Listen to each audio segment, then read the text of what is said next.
everybody, Vicky Fitch here, your direct sales expert. Today we're doing an episode of Ask Vicky, Ask a Serial Entrepreneur Anything. And in the second half of the show, I have a special guest coming in, is Anthony Conklin. We just did an interview yesterday with Tony Robbins, and it was amazing. If you guys missed that, you can see it on my website at vickyfitch.com. And Anthony, and you can also see it at anthonyjconklin.com as well, /videos. It was an amazing interview, and Anthony's going to come in today in a little bit and share with us how he got that interview with the Tony Robbins. And it's an amazing story, and Anthony is an amazing man. So I look forward to that. Right now, I'm going to give you guys an opportunity to pop in, ask some questions. I've gotten some on Twitter this week, so I will answer those if nobody wants to pop into the hot seat, and we will get started with the show. So thanks so much for being here. I appreciate each and every one of you. So let me let you in, Miss Stacy Lynn. So anybody here? Hey, Byron Ingram. My video's choppy. Is it? Well, when Stacy gets in here, then I will. Okay. And when Stacy gets in here, I'll refresh myself. Okay. Stacy, can you see me? I'm in. Can you see me? I can see you now. I'm going to make you a co-host really quick. They're saying my video is choppy, and I'm going to, let's see. And then I will refresh myself and see if I can get you. Okay. So I'm going to refresh really quick, and oops, where'd you go, Stacy? Can you guys see Stacy here still? No, they can't see you. I don't think you're here. Can somebody else pop in really quick and see if I can make you a co-host? Here we go, Byron. I'm going to see if I can make you a co-host. Mm-hmm. Okay, I think I should turn the recording off. This is actually Byron, I'm going to make you a co-host really quick, and so I can try and refresh, okay? Sure, definitely. All right, hold on 1 second. Yep. All right, well, guess I get to be entertaining and be here as I'm relaxing after a nice 4.3-mile run in 40-degree weather, so still kind of chilly. All right, the ladies are back. Now, I wonder why I'm down here instead of, can you see me? Yes. Okay. Let me see. I can see you, but there you are. Am I better? Yes, it's kind of like musical Blab. You know what's funny? The video isn't better. You guys can't see me? What's going on? Yeah, I can see you. It just seems like it's kind of choppy. Okay, well, we'll try. I'm going to stop the recording really. Okay, the recording started. Can you guys see me now? Yep. Is it still good? Mm-hmm. Still here? You know what's funny? I'm in this box, and they told me that yesterday, because when we did the Tony Robbins thing, were you there in the beginning? And I actually, Anthony wasn't on, so I got in, and then I stayed in that top left box. I couldn't get out of there no matter what. Yeah. And then now I'm over here, so I don't know. I even refreshed. You would think that you'd be in that top left, and now you're here, and wow. Well, you look good there. So, and Stacy, I don't know where you are, but if you wanted to come back in or not, but I'm good. Okay. So, we're good then. We'll just, okay. And now Stacy's in the top box. Right. That's just plenty weird.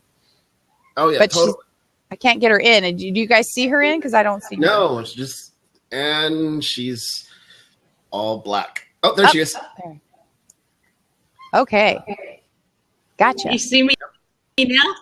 I can, but your video looks choppy to me. Yeah. Yeah. You're frozen, Stacy. Okay.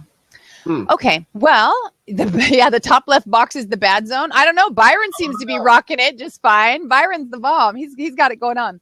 Okay. So you guys, what we're doing right now is that anybody that wants to pop in can. We have the first 20 minutes here. Yeah, I think it is that Blab was having some glitches. They're changing some servers over. Feel free to share this out, and we're gonna do some quick introductions, and then you guys can pop in and let me know what questions you have. Otherwise, I'll answer the ones that came on the website this week. So first of all, everybody, I'm Vicky Fitch. I am a direct sales expert. I've been in the industry 20 years, 10 years top 10 sales and recruiting internationally. I've also built and sold 4 other companies, and I'm an author, speaker, mentor, and business consultant here to help you take your passions and turn them into their profits. So Byron, what can you tell us about you, Byron? Sure, definitely. I'm a marketing strategist, so I design the strategies to help people get in front of more clients and customers online, leveraging everything from social media to search engine optimization to pay-per-click advertising. Excellent. Excellent. So Byron, we appreciate you being here. And then Stacy, let's see if you're frozen or not. Can you hear me? Yep, we can. So why don't you tell us who you are really quick? It's a miracle. I'm Stacy Lynn Harp, and I host Bible News Radio, which airs every day at 2 o'clock Central Time on Blog Talk Radio. I Periscope it here. All right. Well. Yes, you do. You Periscope it, sometimes Blab it, Skype it. You're like a media mongrel. You got it all over.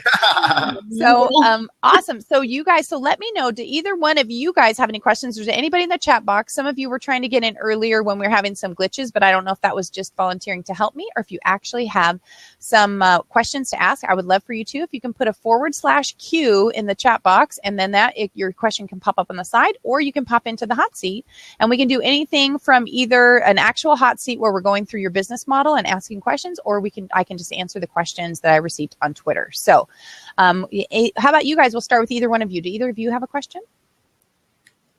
Well, I'm good. I'm just in the recovery mode after running tonight. So I'm trying to warm back to the temperature.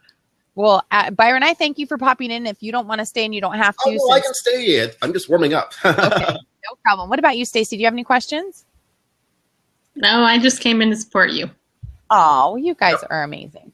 Let's see. Better to make cold calls or call known contacts for referrals.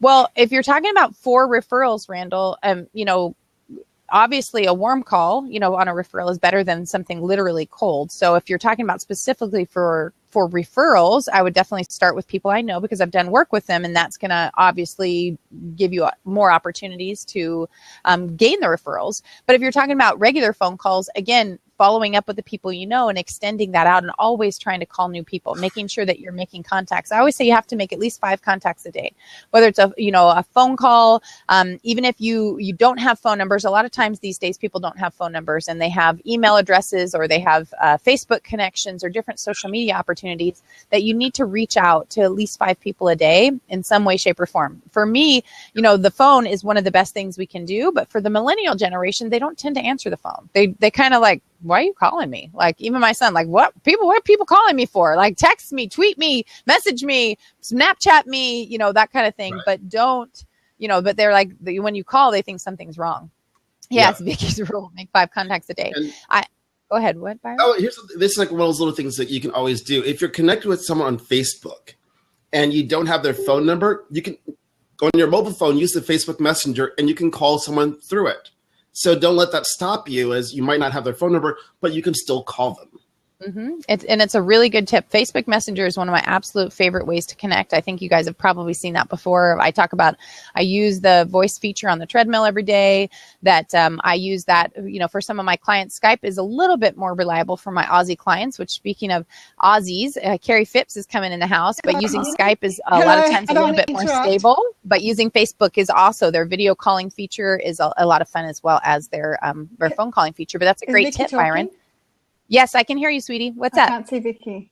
You can't? Can you see everybody else? Can you hear me? Let's see if we can message her at Carrie Phipps. Can you hear me? She can't? No? Is Facebook Vicky, I video? can't hear you, but I can hear everybody else. Maybe you need to refresh. Can everybody else hear me? I didn't want to interrupt. Yes, I can hear you just fine, Vicky. Yeah, I can hear you too. You're a little choppy though, Vicky. I'm choppy. Maybe I can't handle it. Clear, Vicky. I'm what? You're coming in crystal clear here. Wow. Very peculiar. Yeah, that's great. Let's see. I'll answer that in a question. So Carrie, so Carrie's going to recharge. Let's see. Are any of your influencer clients using Superphone? Not that I'm aware of, Joshua. Let's see. Handmade Oz is for art and faith, or for business. I don't know what that meant. Let's see. David Johannes in the house. Hey, how you doing? Good. How are you, David? Good. I just did you finish? I'm not finished. I'm at 30-some thousand words right now. So making some good progress. I'm writing a book right now. Stuck in the woods by myself, and little getaway. So yeah, it's been really, really good. Taking Vicky Fitch's advice. Oh, well, thank you. I don't need any Vick Fitch slaps. That's why I take your advice. Because remember, they are a public service and they come out whenever needed. So it's like automatic. I can't even stop them because they just come. I felt like I jerked my head away as soon as you made the clapping sound of your hands. So that was perfect timing. I think it was good. I just had a real quick question. As I'm kind of in this position of, I live overseas, been in China for 20 years, back here in the States for about 3-4 months. And I have a lot of potential for speaking gigs. I'm mostly saying no at this point because I'm trying to rest and focus on my book. You do public speaking, right? Some of you, all of you? Mm-hmm. I do. I can't speak for them. Okay. I do. Yeah. Okay. When you do, I guess this is my question. Do you plug your social media networks, Twitter, etc.? How is it that you grow social media networks on Twitter? I'm feeling like I'm stuck at whatever it is right now, 1,300 something. And it's just pedaled out into a slow growth. And I don't know if you have slides, does it have your handle on there? What do you do to promote your social media networks while you're doing a public speaking gig? Well, one of the key things, David, is to first of all try and keep all your handles the same. So really, the only thing that you need to put up is that @ symbol and what your handle is one time, and then continually to repeat mentioning it and tell them why you want them to connect and give them a reason to connect. Give them, an opt-in, give them a gift, give them something, and saying, I actually have this special page, that. Go to vickyfitch.com/ whatever the name of the speaking engagement is. I'll create an actual page on my website that will say hello specifically to them, maybe, having something that relates to them specifically, and then having any social media links there, like prior to the speaking engagement. Yeah. Every time when I book something, I automatically create a page for that organization.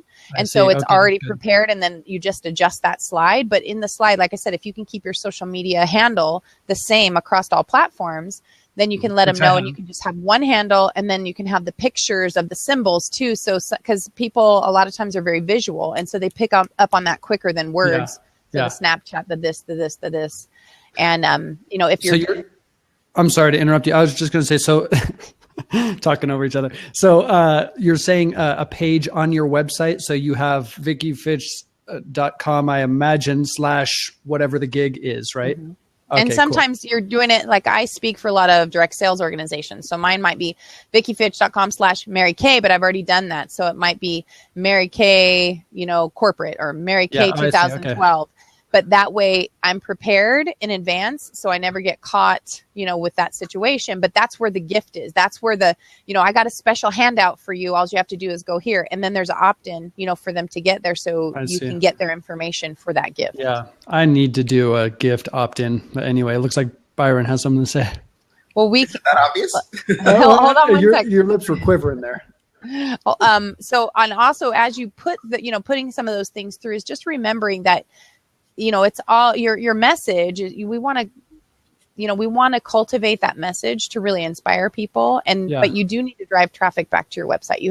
That's your hub, and that's where you really need to drive it.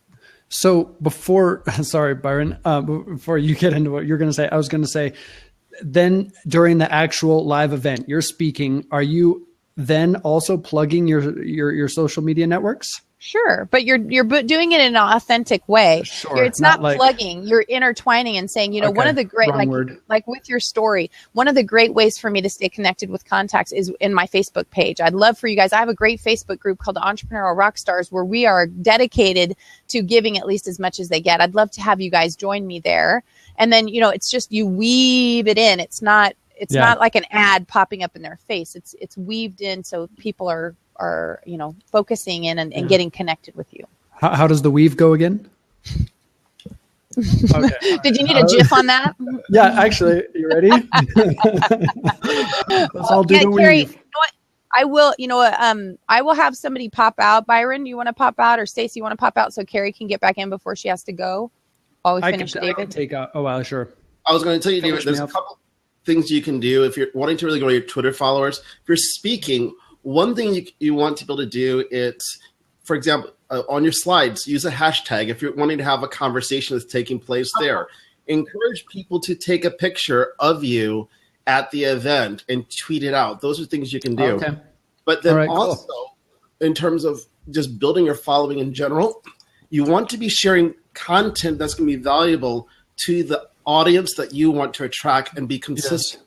Because when you're doing that, then you have to engage. That's the most important thing to growing your followership on Twitter. Because if you're just pushing things out and there's no engagement, it's going to stay static. But if you have someone following you, acknowledge them. If someone retweets, all of it, you want to do those things. Great points. I've been doing that a lot. I follow up on every single individual who follows me if they make mention of me or whatever. But and I have been having a slow growth. I guess I like the deeper engagement of growth that I've seen through Blab. Where'd Byron go? Byron's gone. I like the deeper engagement, but as far as the growth of in numbers, that's what seems to have slowed at present. Okay, Anyway. Carrie, test your audio, and then I want to tell you one more thing, David. Where did you go, Byron? Can you guys see Byron? Can you hear me, David? Weird. Yes, I can. Yep. Oh, Somehow. where'd you go, Byron? I don't know. I just gotta do it. Glad this week. Okay, so what did you say? Well, hold on one sec, Carrie. I can hear your. Oh, now your audio only. I think you have that redneck Wi-Fi over there in Aussie land. So, David, one other thing that can really increase your Twitter engagement is being on Blab and Periscope. Because if you guys don't understand how this works, like right now, you guys do David a favor, tweet this out. When this is tweeted out, David, the way the Twitter engagement works, your @ handle, of course, is there. Every person that tweets it out, you're attached to that. If somebody else likes and shares that increases the algorithm for your engagement and where you're going to pop up on the to be followed list. Yes. So, and people will see, oh, who is that? Who's that with Vicky? Who's that with Byron? Who's that with Carrie? And then they'll start to follow. So the more you can get on Blab, the more you get on Periscope and people share that out, your engagement will magnify incredibly, and it will end up increasing your following very quickly. Awesome. So you're telling me that Carrie Phillips, Adam Nally, Stacey Hart, Vicky Fitch are all going to be following me now? I'm already following you, bro. I know. All right, cool. Very good thoughts. I appreciate it. I just thought I'd pop in real quick and I'll let somebody else have a place here. Totally appreciate you being here, sweetie. Thanks, have a good Carrie. one. Thanks, Byron. Take care. Bye. Thanks, David. Somebody, whoever else wants to jump in, pop in. This is how you take the bush off. Yeah, that's right. Exactly. Hey there, Carrie. How are you? I'm great. How are you, Vicky? I'm fantastic, my Aussie friend. Honorary Aussie in the house. Woo woo! Welcome to Australia. Please do come. Actually, there's a video I've got to send you. It's a song and it's crazy, but it goes, "Welcome to Australia. You might accidentally get yourself killed." Oh, And it's got all the I'm afraid now. animals. It's all the dangerous animals and stuff. It's hilarious. Oh my God. Come to Australia, let's just do conferences together or something. Really related to what David was saying, that was fantastic. And I have to share with you, on Australia Day, I did a quick scope in the park with an older lady. She's actually the mayor's mum, and she's at every event, and she's just such a sweetie. And I noticed later on full scope that I got an extra 168 viewers, followers from the replay. Are you talking about that one with the giraffes? No, the one the day after. The one with the giraffes was with my mum. But the next day, everyone thought that Rita is my mum, and everyone just wanted to adopt her because she's gorgeous. She's a grandma. And I just thought it was just an Australia Day scope. There was like 488 viewers on at the time. And then, later on there were the replay viewers. But it's just a really lovely, brief, casual chat, probably 10 minutes. But I thought of that when David was talking about, Twitter following and stuff, because I had a very, very slow-moving Twitter account until I got on Periscope.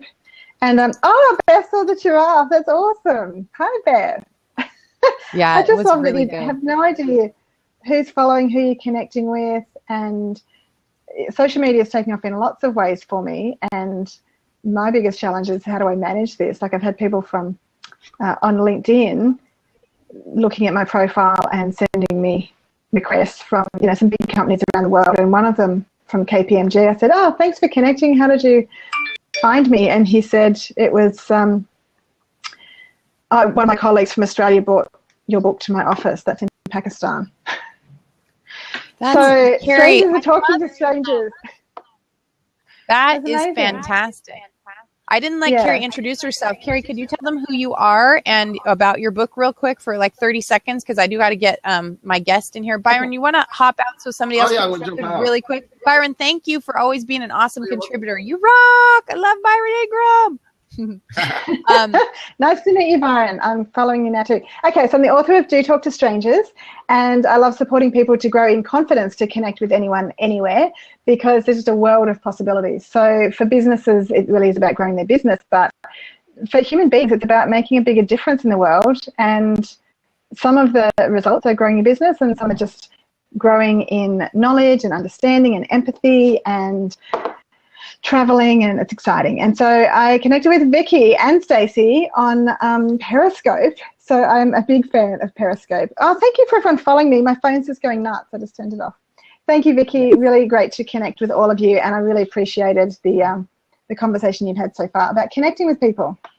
Yeah, it's so important. And Carrie, you've been such, you're such an inspiration. Why don't you put the link to order your book in the chat box? Carrie's got a fantastic book, Do Talk to Strangers. And Stacey, did you say you did have a question or you didn't have a question earlier? I know you kept getting booted in and out, and I just came in to support you, but if you don't want me in here, I can leave. That's no problem. No, I'm going to have everybody leave when I bring Anthony in, but I'm just going to answer these questions really quick. But if somebody does want to come in, let us know, and somebody can pop out. But Adam, you asked if Facebook video is secure. I'm not sure how to answer that question, and what you mean by secure. You mean is the feed does it get pulled off by someone else, or can other people? I mean, it is a one-on-one connection.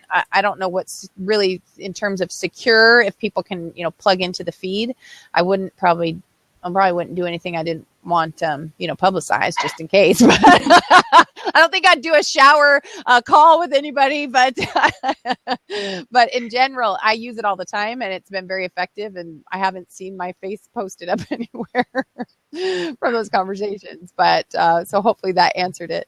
Facebook Messenger app accesses every possible permission on Android. Don't know about iOS. Yeah, I think it kind of has to access those. And at first, I wasn't going to do the Facebook Messenger app because of the original way that it was written, but they rewrote them because there was such an outrage in what people had to say about it. So, Randall, you had asked, should you do 5 new contacts per day? Of course, honestly, that would be ideal, but it's not about 5 new. It's about connecting with 5. It's the consistency of connecting with people every single day that we tend to forget about. If you met somebody today, you may not, if you keep consistent with your business and you're getting new things in, you don't remember to do those. I have a sheet that, where with the 5 contacts, who those people are, so you can actually keep track and making sure. One thing you want to make sure you don't do is just because you missed somebody on one day, you don't keep putting them on your list every day. You want to keep reaching out, spreading, and growing to keep your name in front of them. So hopefully that answered that one. And I answered that one already. Vicky, where is that document? Which one? The one that you just mentioned. That sounds helpful.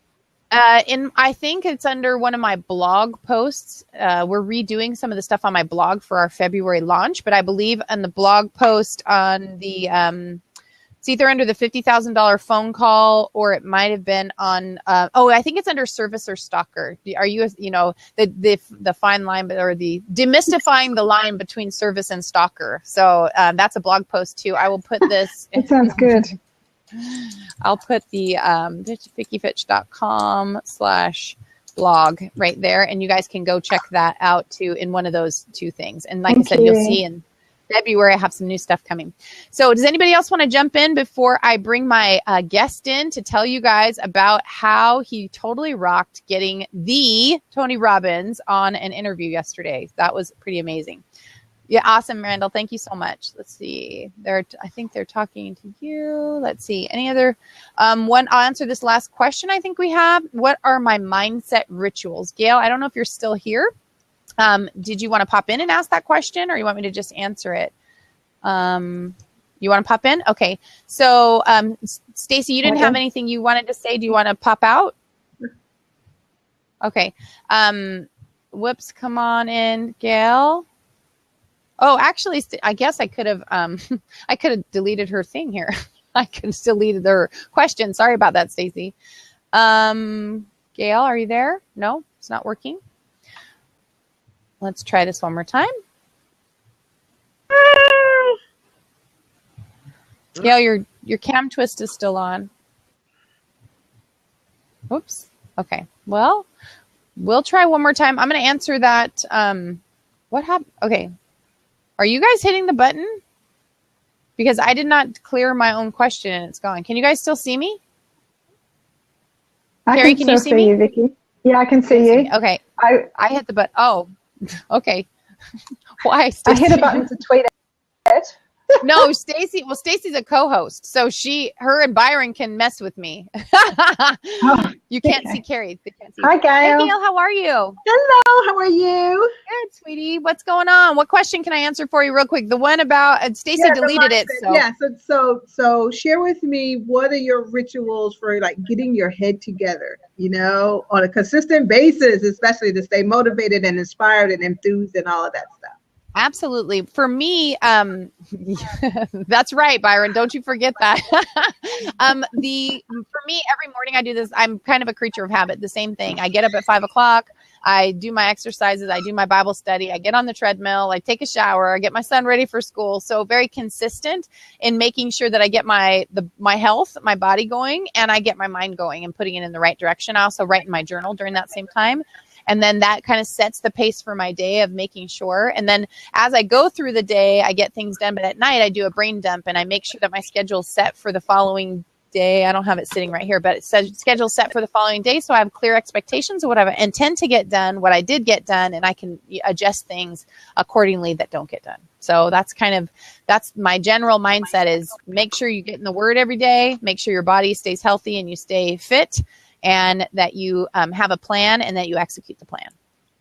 Awesome, tacular. Thank you so very much. I appreciate that. So, and since I'm hearing this, obviously it's not the first time I've heard that. So I guess I need to start doing it. Well, reminders are always good, right? As a reminder, like, oh yeah, okay, that's right. Yeah, exactly. So it's like, what do they say? Success leaves clues. So follow the people who are doing them and you'll get the same result. So awesome. We know, and if you guys have never seen any of my scopes, sometimes I do songs with them. There's a song called When the Crazy Kicks In by Francesca Battistelli. And she talks about how she gets up in the morning and her coffee cup crashes and and that her temptation is for her feet to hit the floor and take off during the day. But she knows better that she needs to get the Word in before the crazy kicks in, because life is going to get chaotic and you're going to get pulled in all kinds of directions. And if you get grounded first thing in the morning, if you get grounded in your day and what's supposed to happen, it gives you the stability you need to continue walking through and staying secure and not, going wacko. Awesome. All right. Well, so nice to see you. Thank you so much for popping in. Thank you so much. Appreciate it. You're welcome. See you later. And Carrie, did you have any parting words before I have you pop out and I bring my guest in? That was great. No, thank you. Can you see me at the moment? I can see you. Some of them can't, but I can certainly see you. Yeah, maybe it just dropped out. Oh, that's fantastic. Well, I've just been doing that song recommendation, so I'll be adding that to my phone. Excellent. Well, thank you. I'm sorry, you're cutting out. All right. So it's lovely to see you, and I appreciate you doing this, and I will see you again soon.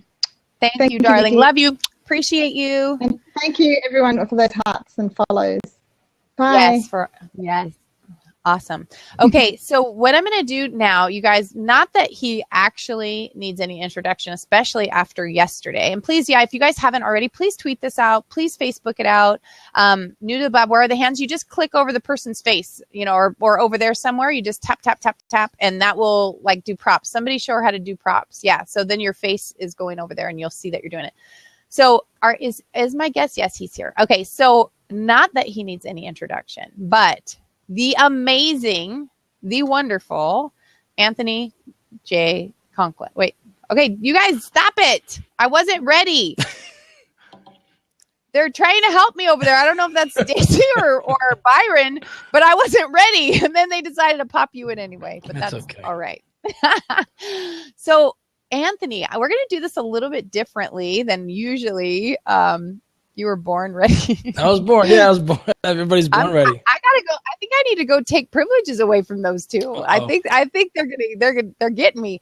But Anthony, we're gonna do things a little bit differently today because I'm gonna treat you like the rock star celebrity that you are. Yesterday was a wow moment, not only for you, but for the people that were watching that yesterday. And for me as being, a participant, but an observer as well. I have to admit, I didn't get to experience much of it because, as I mentioned before, trying to man the text from from Tony's house and the Facebook Messenger and that I didn't get to absorb it all.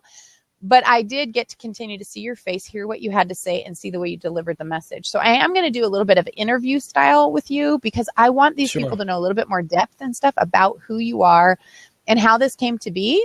And I'm going to brag on you a little bit, to be honest with you, because I mean, seriously, you just freaking rocked it yesterday. Thank you. Put a 1 in the chat box if you saw it and you thought Anthony rocked the Blab, right? Did he? He was amazing. So I'm going to let you quickly introduce yourself, Anthony, and I'm going to put your face, your website in the chat box and stuff. But I want you to quickly tell them who you are. Just your little 30-second commercial. Then I'm going to brag on you and ask you some cool questions. Well, I'm so grateful because Vicky, you did such an amazing job. We couldn't have pulled off this interview unless you were in the trenches making sure this all happened. So for those of you who don't know me, my name is Anthony Conklin. I help entrepreneurs rediscover and recapture energy in their lives by connecting what I call their passion and their purpose. And we build this connecting bridge called Why. And I do that through motivational speaking and keynote speaking. I spent about 25 years in corporate America. I have an entertainment company that I continue to run as another business. I've interviewed people like Richard Gere. I've worked with the New York Yankees and worked with the New York Knicks. And nothing pales to the interview that I was so blessed to be a part of yesterday. And that was interviewing someone who's an idol in my life, Tony Robbins. And I couldn't have done it without the amazing Vick Fitch. So I know this is an interview about me, but it's really all about how behind every man is an amazing woman rolling her eyes. And Vicky is definitely that gal, I would say. So, but that's me. I have 4 amazing children who are my rocks in my life. I have a beautiful woman who makes me want to be a better man, a better partner, a better lover, and just a better human being on all fronts. So Lisa, she's not right here right now, but I got her in my head because she's at her friend's son's hockey game. So, but that's me. That is awesome. I mean, honestly, and by the way, so rumor has it in June, you are getting married. Is that true? Yes, that's correct. I'm getting married in June. So that's really exciting. That's another big change in your life. So it looks like 2016 is going to be not a completely stellar year for you. So what do you have planned by the end of this year? Like if you have to pick those goals of what you're going to do, what you're going to accomplish by the end of the year, are you willing to go on the record and tell us what those are? Sure. Well, first thing I want to do, one of my goals have already been accomplished, which was to interview Tony Robbins on a live platform, which was, almost 3 months in the making. So that was one of the goals I wanted to happen this year. The other is to get married. That was the other. The other is I have 5. Yeah, I have 5 goals that I want to accomplish this year, which are 5 I call power interviews. These are going to be interviews with leaders and icons in their industry, and I'm not keeping it to like motivational speaking. I'm going to reach into the sales arena. I'm going to reach into finance. I'm going to reach into social media, and I may even reach into politics and people who are celebrity status. So my goal is to have 5 people on the Blab platform this year by the end of the year. And I'm hoping to do it sooner than that. My goal is also to make a complete transition from my daytime hedge fund business to be a complete on-the-record business coach, but motivational keynote speaker. I want to speak to 10 different corporations this year. So my goal is to have 10 speaking engagements by the end of the year. I want to talk to associations. I want to talk to sales leaders. I'd like to speak to the millennials and people in the social media space. And I'd like to continue to sew Vick Fitch to my hip and carry around with me all the time. So that's one of my goals. I don't know if I can do that, but it's possible, at least in the near term. That is hilarious. That is very cute and I'm very honored. I have to say, I've never had anybody ask me if they could sew me to their hip before. So this is a first for me.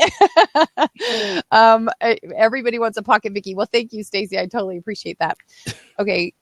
So anyway, those of you guys who are trying to get in the chat box, I do want you guys to be able to get in the chat box. So whoever is trying to help me and locked it, would you unlock it, please? I want to be able to see that people are in there, and thank you. I want to be able to see that people are in there, but I want you guys to also know that, Byron, knock it off, or I'm taking your, don't do anything unless I ask you guys to do it. Okay. You can greet people. That would be awesome. But, and if you guys aren't doing it, I need to know, because somebody at Blab is messing with me right now and I need them to stop you. Anyway. So, I want to see who's in the chat box, because I want to know that there's a queue that's going on there, and we will leave you in the queue and let you guys pop in to ask Anthony questions. But I just wanted to dive a little deeper, because I think people don't know really who you are, Anthony. People think that you just came on the scene, right? And that's not what happened. You didn't just come on the scene, but you have made an incredible transition and a transformation, because you made a choice. You made a choice, and then look out, as soon as you made a choice what you were doing, you completely stole the show and you completely did it. So tell us, when did that, what happened that you decided you wanted to make a change, and what was that change?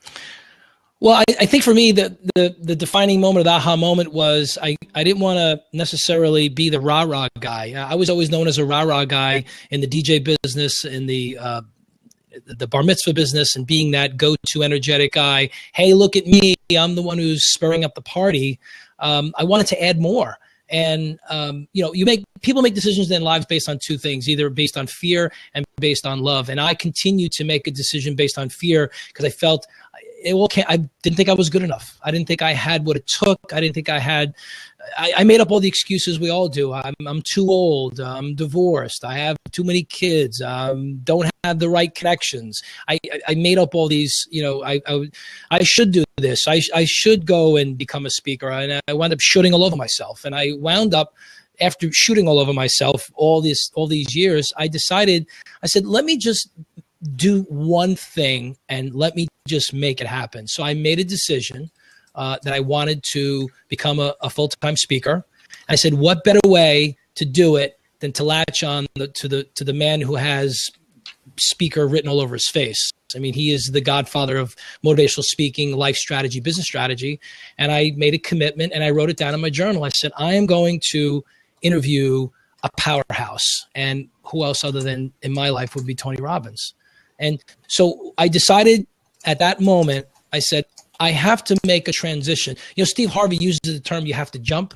I don't think you necessarily have to jump. I think you just have to move. You have to take small steps, and those small steps lead to amazing results. But the problem is we sit in our chair and we're afraid to move because of all those things I just mentioned. So I made a conscious decision to say, I need to do this. I need to move forward with my life. And I just made the choice, and I just started doing it.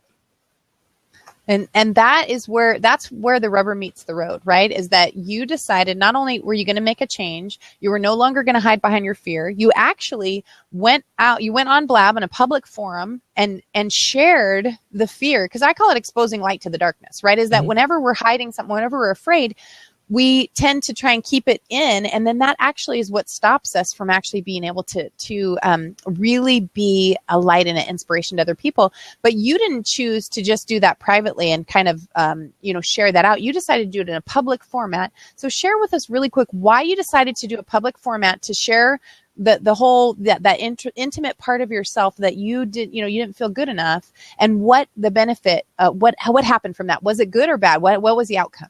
I think I decided at that time I needed to have what they call a fierce conversation. So there's a book I'm reading. It's called Fierce Conversations. I'll get you guys the author soon. But Fierce Conversations is really kind of having a truth discussion with yourself. You're looking in the mirror and say, okay, you can't lie to yourself anymore. That's your best friend and your worst enemy. And I also made a point to myself by saying, if I'm really going to make this transition, I got to let it all out. And I have to let people know who I am. And I have to let them know that, hey, these are my struggles. And my biggest challenge I faced was I just wasn't good enough. And I wanted to take a deep dive into my soul. And I decided to share it with everyone, because I felt if I share that with everyone, I can let them know that it's okay that they can share their stories. But also, it was sort of like a liberating moment for me to say, hey, that wasn't really so bad after all. I kept it down. And as a result of that, I had so many messages that came into my inbox. People were tweeting me and saying, we're so glad that you shared that story. And someone said, I had a similar story, and I'm so glad that you had a chance to share that. I really think that's a great thing. I think I'm going to do that too. So although I did it for myself, I felt like I was able to inspire others to do it for them. I realized something really important, Vicky, when you asked me that question about why I did that, because I wanted to give something to someone. I wanted to give a part of myself, because as a speaker, as a coach, whether it be a life coach or a business coach, you want to give things to people. You want to give away parts of yourself to let them know that it's okay, that you just can't keep it all inside yourself. So that was a result of that. I call it a confession. It was a confession of me. It was, and it was inspiring. It was, it was awesome. It was really awesome. And I think, I didn't check your social media numbers, but I imagine that they increased dramatically, because people these days are looking for people who are authentic, that are real, that are raw, in a way that says, hey, I'm human and I'm here and I want to help. And, and it's okay. You're not perfect. I'm not perfect. Let's be not perfect together, but let's grow together as a community. And that's what I think that you really gave people the opportunity to see that about you. And I think it affected people greatly. I know that I got a lot of information from people about that, that how you impacted them. And, I was really proud of that, watching that and hearing what people said. And I know lots of people reached out to you. So it's just been a super bonus, right? That you inspired others. Well, let me say, I was scared, guys, and I cried like a baby, but I didn't cry in a sense of I wanted attention. I was letting things out that had been pushed down for so many years. It's sort of like that pressure builds up. Water finds its weakest point, and my weakest point just cracked, and I cried. But I think I felt better because I let it all out. And let me just say, for everyone listening and for the viewers here, it's not easy, but it is absolutely necessary. If you want to get, blow up, you have to break through some of the things that are holding you back. And and the thing about it is, you already know. I had a great conversation today, Vicky, with somebody who was asking me questions about, well, how do you really know? Well, the thing is, you really do know. And motivational speakers and inspirational speakers, they're not necessarily telling you something new. They're just reminding you of things you already know. And they're letting you know that it's okay to feel that way. Vicky and I talk about, and I talk to some of my customers and clients about, you have to decide whether that feeling really serves you. Does it serve you in a good way, or does it serve you or prevent you from doing something? So, that whole deep dive sort of cleansed me in a way. Probably not a good word to use, but it cleansed my insides. So I feel like this is better. I let it out of my system, and I can share that with everyone. And it's okay for you guys to share that too. If you really want to make that transition, you have to let it out.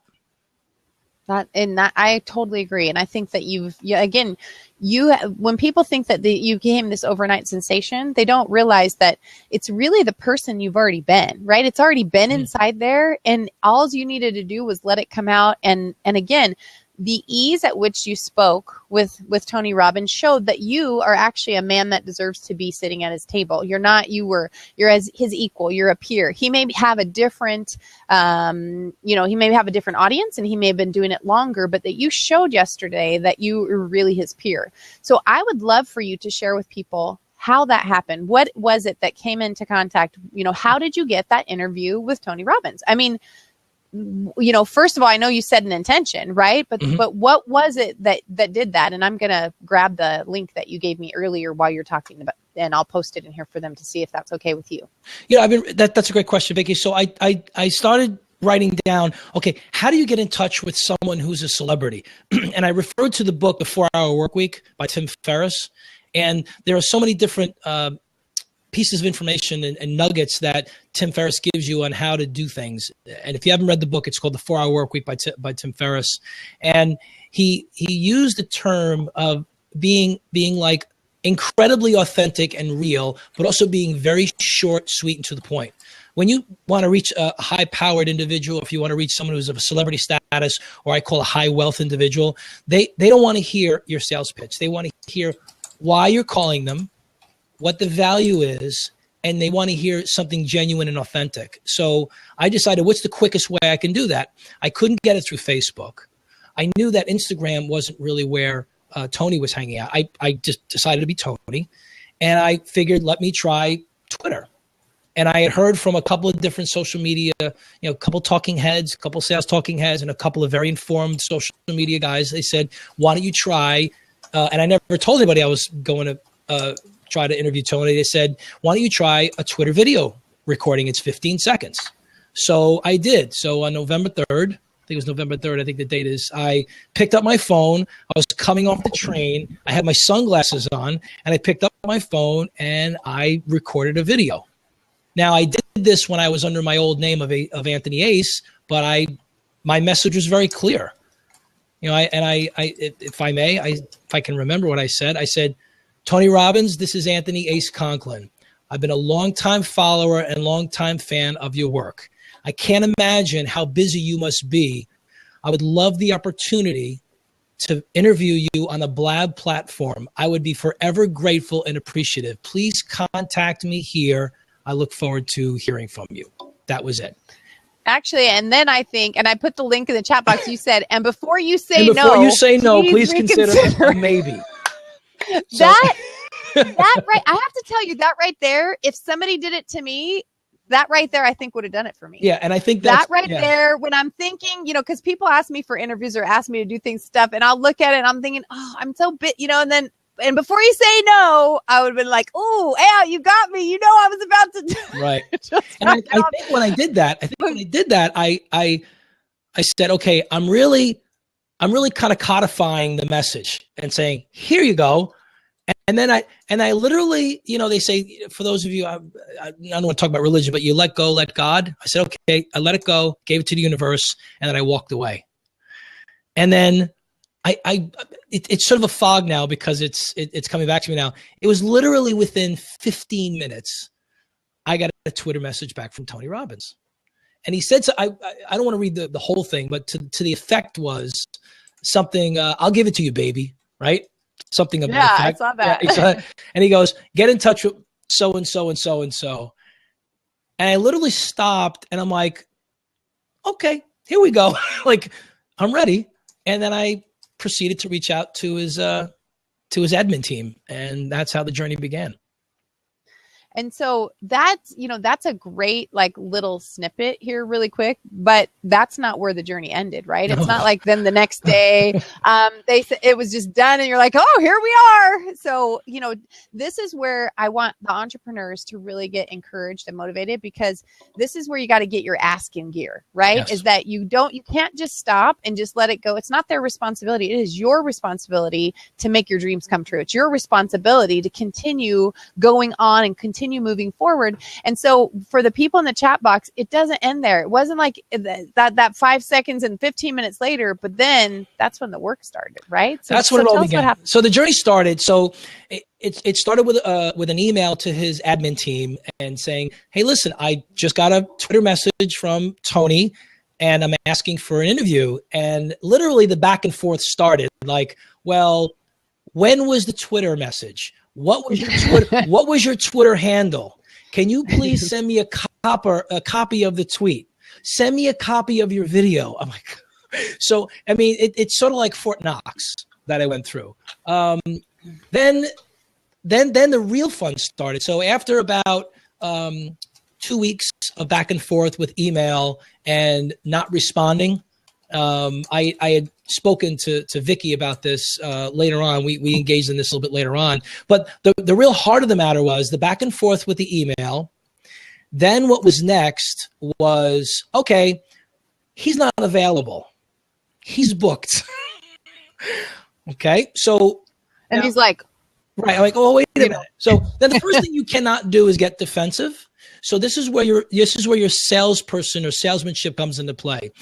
And you want to let them know, listen, I greatly appreciate your response. However, based on my communication with Tony, these are the terms and conditions of which he agreed to have an interview.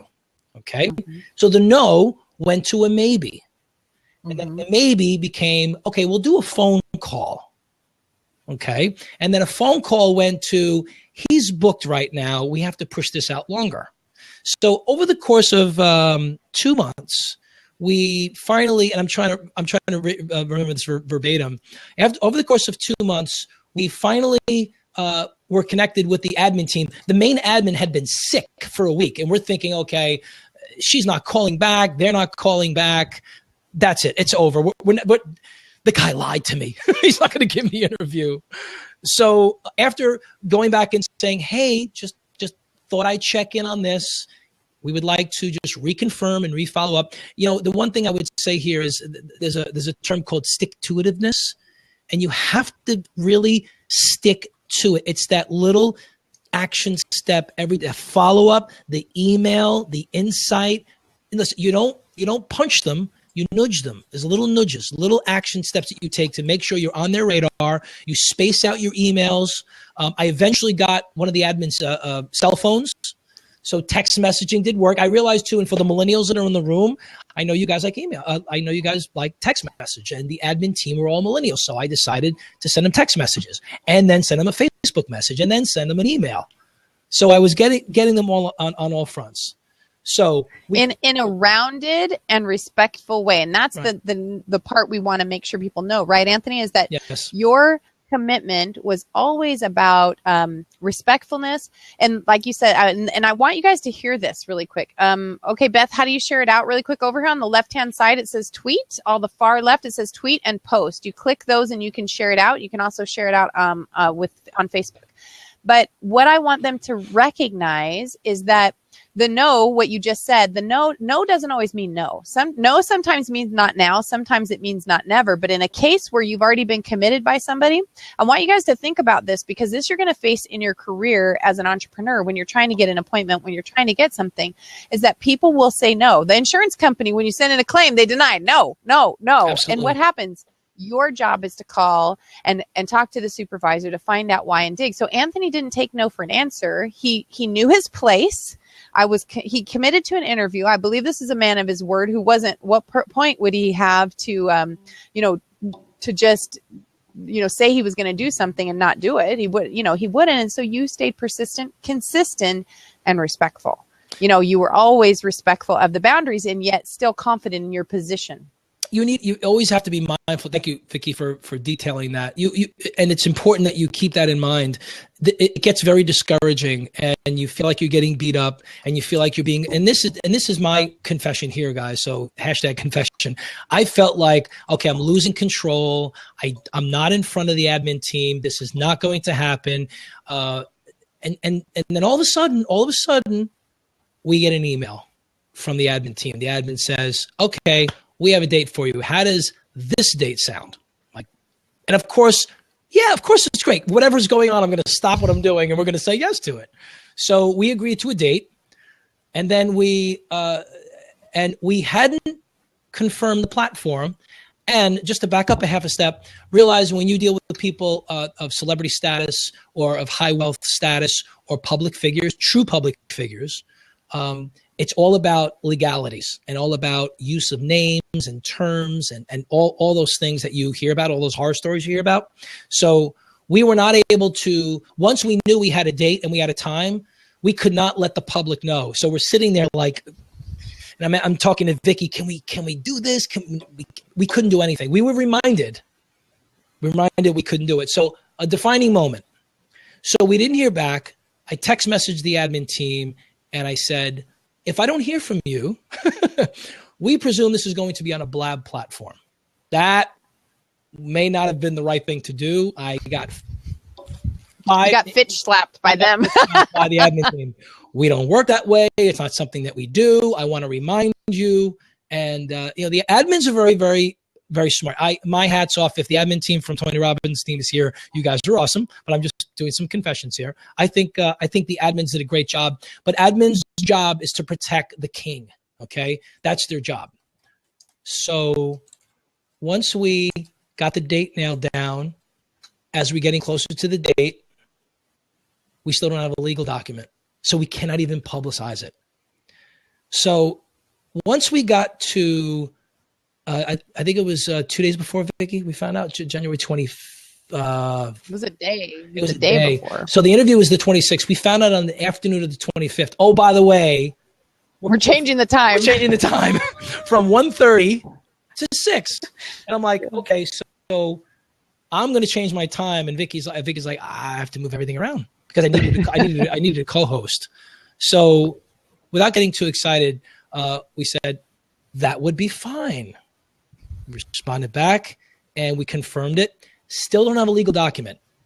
So my entrepreneur salesmanship kicked in and said, okay, what value can I add by reaching out to her? Because there's a point, I'm sure you guys have had this before, when you deal with a customer or you're dealing with a high wealth individual or somebody that you really need to get in touch with. Don't ever use the word follow-up, by the way. Take follow-up and just scratch it out of your vocabulary. Don't ever use the term follow-up. You can use the term, I was checking in on this, right? That was a term I used. And how are you progressing with? Never, ever use the term follow-up because they will Fitch slap you and they'll cut you to the quick. So that's one thing I learned not to do. Then all of a sudden at 5 o'clock in the afternoon, we got a copy of the legal document. Okay. And I'm frantically trying to reach Vicky to make sure that we're good to go. Now, all of this has been going on.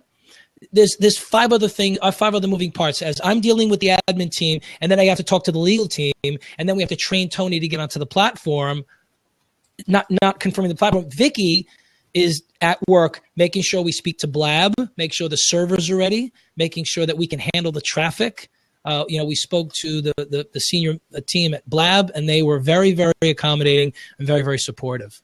So we did that the day before. As soon as the moment we found out, we don't wait till the last minute. Yeah, it was pretty interesting. And then we got to the point. Should I continue? I think we're right there. Right there, Vicky. So it's 5 o'clock.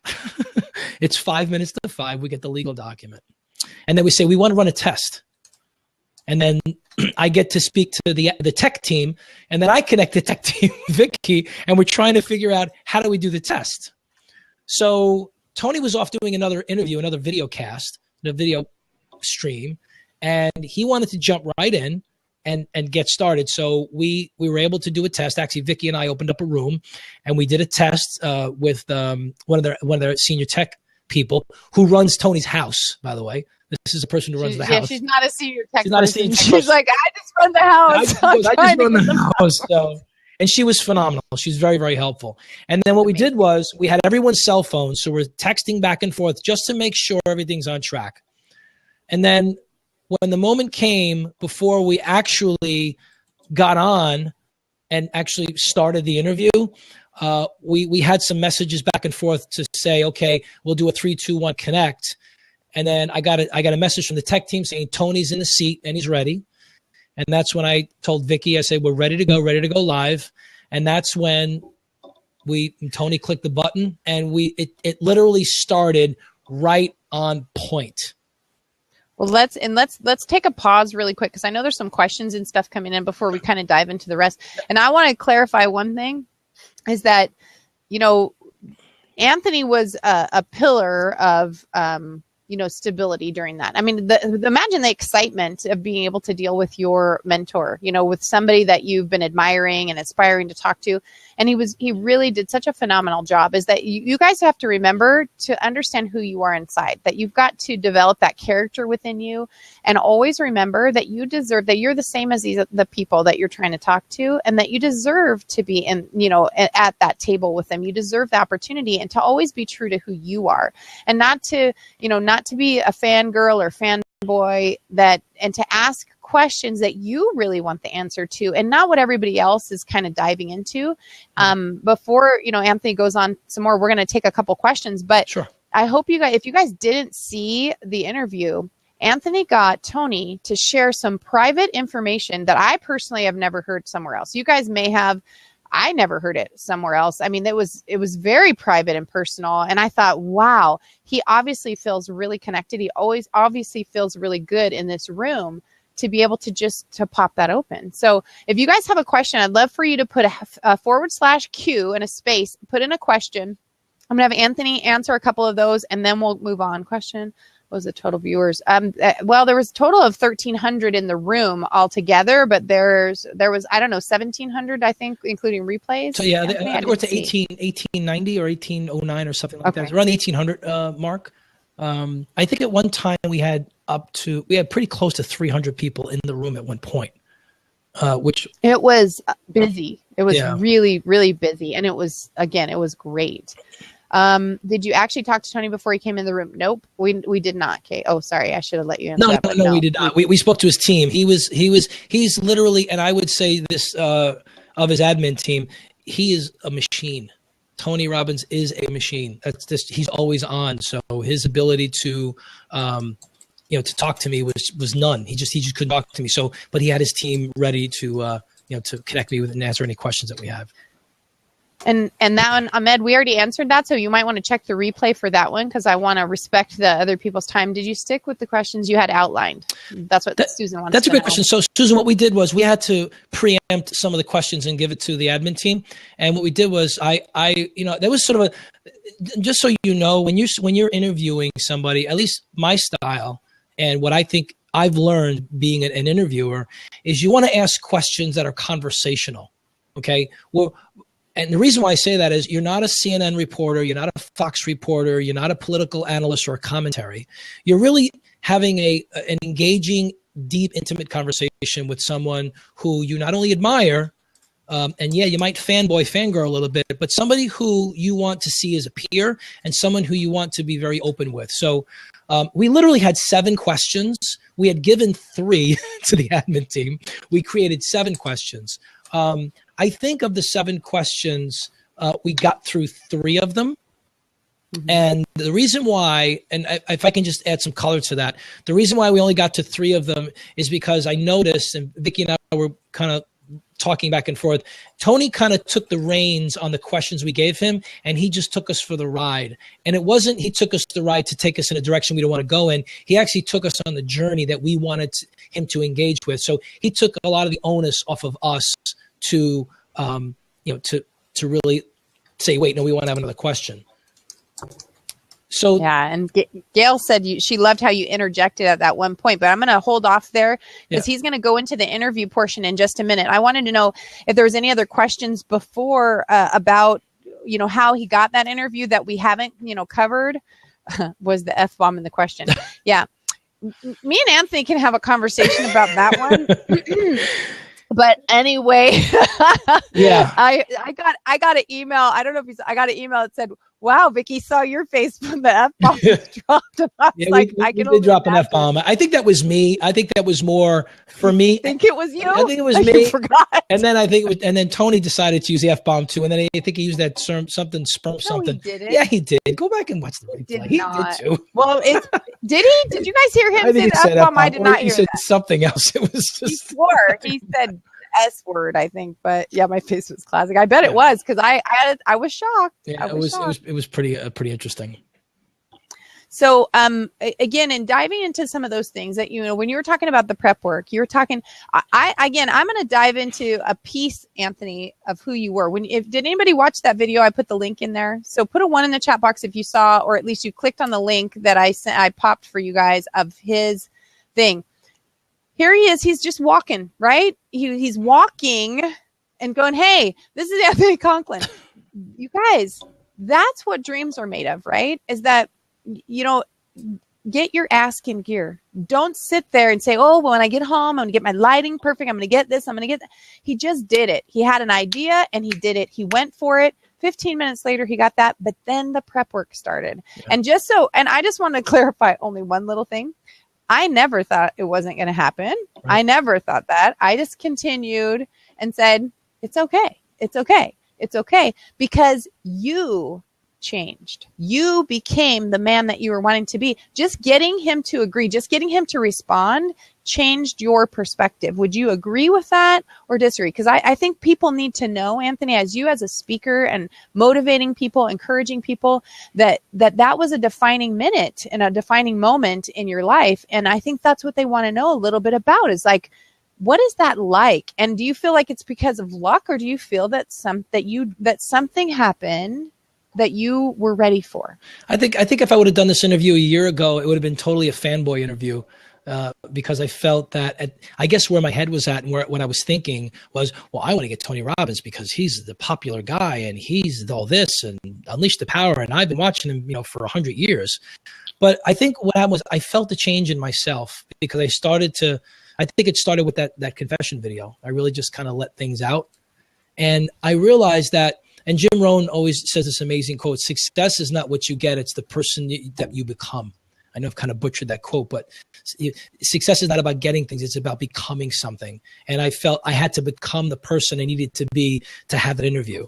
I told this story a few times. I had a friend of mine who got written up in Success Magazine, and he was so excited about it. He got written up inside the magazine. And one of the guys, I think it was Chris Scrubs, he said to him, he said, no, he said, it's not about being written up in Success Magazine. You want to be on the cover of Success Magazine. And I translate that to, in my mind, when getting the interview with Tony was, I don't want Tony to recognize me. I want to be at Tony's table. I want to be at the meetings. I want to be on stage with him, presenting with him, side by side with him. I want to be a peer of his. I don't want to be his fanboy. I don't want to run to take pictures with him. I want him to say, hey, Anthony, why don't we go talk about this? Or what do you think of that? I want to be a peer. And the only way to be a peer is to treat people as if they're already peers. There's that visualization that people talk about. It's very true. You have to imagine you're already there. I imagine this interview happening. I imagine being the person that I had to be. And that was a very big transition for me from being the fanboy, jump around, rah-rah person to, hey, just be that person you're supposed to be. And when you are, magical things happen in your life. You just become, you just fall into it when you just allow it to happen. I think that's what helped me with my transition. And Adam at Doc Muscles over there wants to know if you felt like the yes allowed you to find sixth gear. I would agree with that. The yes for me was confirmation. And this new term I have in my head, and I have to give kudos to the person who trained me in it, is I got this. I got this. It's okay. Here you go. Say, ask and you shall receive. And that's not a religious thing. That's just a thing in life. The worst thing you can do is not ask for something. And when I asked for it and I got a yes, now it's like, okay, now go do it. Now go become that. It's sort of like winning the lottery. Okay, well, here's your $100 million. Now go do something with it. And I embraced that moment. I embraced that yes to say, okay, I'm ready. I'm ready to get on the horse and start riding. And I found that drive. I found that energy. And I just kept, it's a click. I just kept clicking in. And it felt right. It felt right.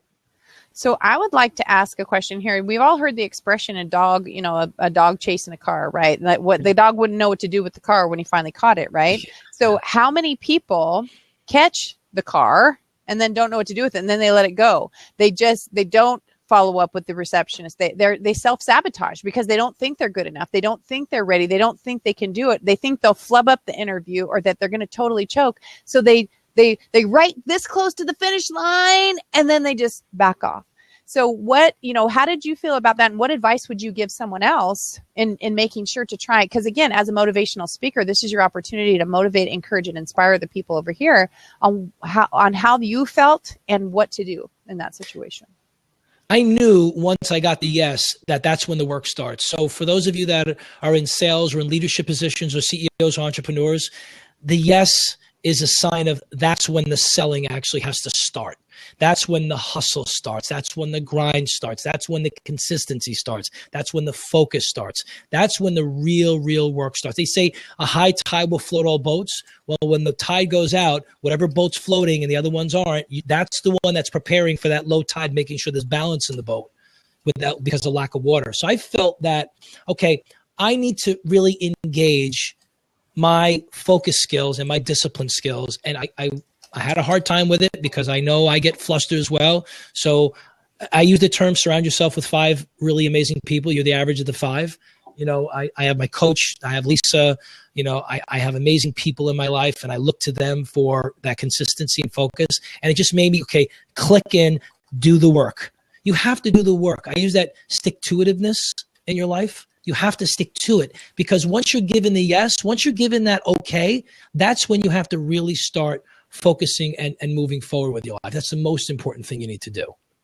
So I think that's where I said to myself, okay, this is where I have to really put on my belt, strap on, and just keep going. And I just kept going, and it was just awesome. Hey, Tony, Anthony, did you notice Tony Robbins just jumped in the room? That's really great. Tony, would you like to join us? You're welcome to join us. We're so excited that you came, for sure. Yeah. We would love it if you'd come in. You are very welcome, and we'd love it if you would jump in. So as for those questions, Tony did a good job. You got a great picture. I really like that. No, it's really okay. So, so we got you hooked on Blab. Yes, he's did you want to come in and confess that you're a Blab addict now? Anyway, so as we look at that, as we identify what happened, and Anthony has, you guys, and I don't know if I should be sharing this exactly, but you've said it on other Blabs before, Anthony, is that, you have ADD, that you have, that you can get shiny object syndrome, that you can kind of, push things around. So the question is, how did you feel about keeping things focused and on track? Were you worried about how the interview would go? Were you worried about how to identify those things? In one sense, I had it, I self-sabotaged like normal people would do. You're like, okay, I'm not good enough. My old feelings, old habits came back. I'm not good enough. I don't have the right questions. I'm going to screw up the interview. I'm nervous. I'm going to fanboy. And I stopped and I said to myself, I got it. I got this. So you got to find confidence within yourself, because you're good enough, and you have all the skills. And again, once you have that support system around you, and whether it be, my coach, whether it be my amazing, beautiful fiance, and whether it be your kids or people in your life that really are your rocks, those are the ones that are going to help you to stay on point. And I made a commitment that, the universe has given this to me. God gave this to me. Whatever you guys decide to believe in, God said, here you go, Anthony, this is yours. Go do it. You've been asking for it. You've been working on it. Well, here you go. Now go do something with it. And I wasn't about to let it go. So entrepreneurs that are in the room, and the sales folks in the room, you have to remind yourself you're in this for the long game, the long haul. You have to be in for the consistency and the focus, the grind. All those cliche things that all the talking heads say, they're all pretty true.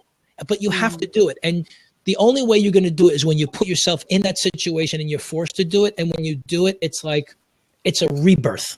It's a rebirth. Mm-hmm. Mm-hmm.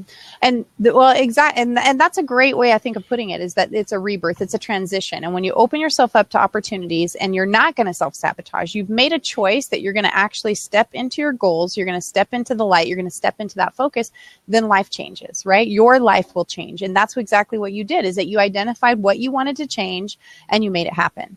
Now, I wanted to touch on one other thing before you finish up the actual interview process, because in the pre-portion, before that stuff happened, and we won't mention any names, but someone said to you that this couldn't happen. Someone that you respected and admired, do you remember who I'm talking about? Yeah. Said it couldn't happen, and kind of gave you the impression that you weren't good enough. Again, one more kind of like a slap down, gave you that impression. And I wondered what, how that, how that went. How do you feel about that now?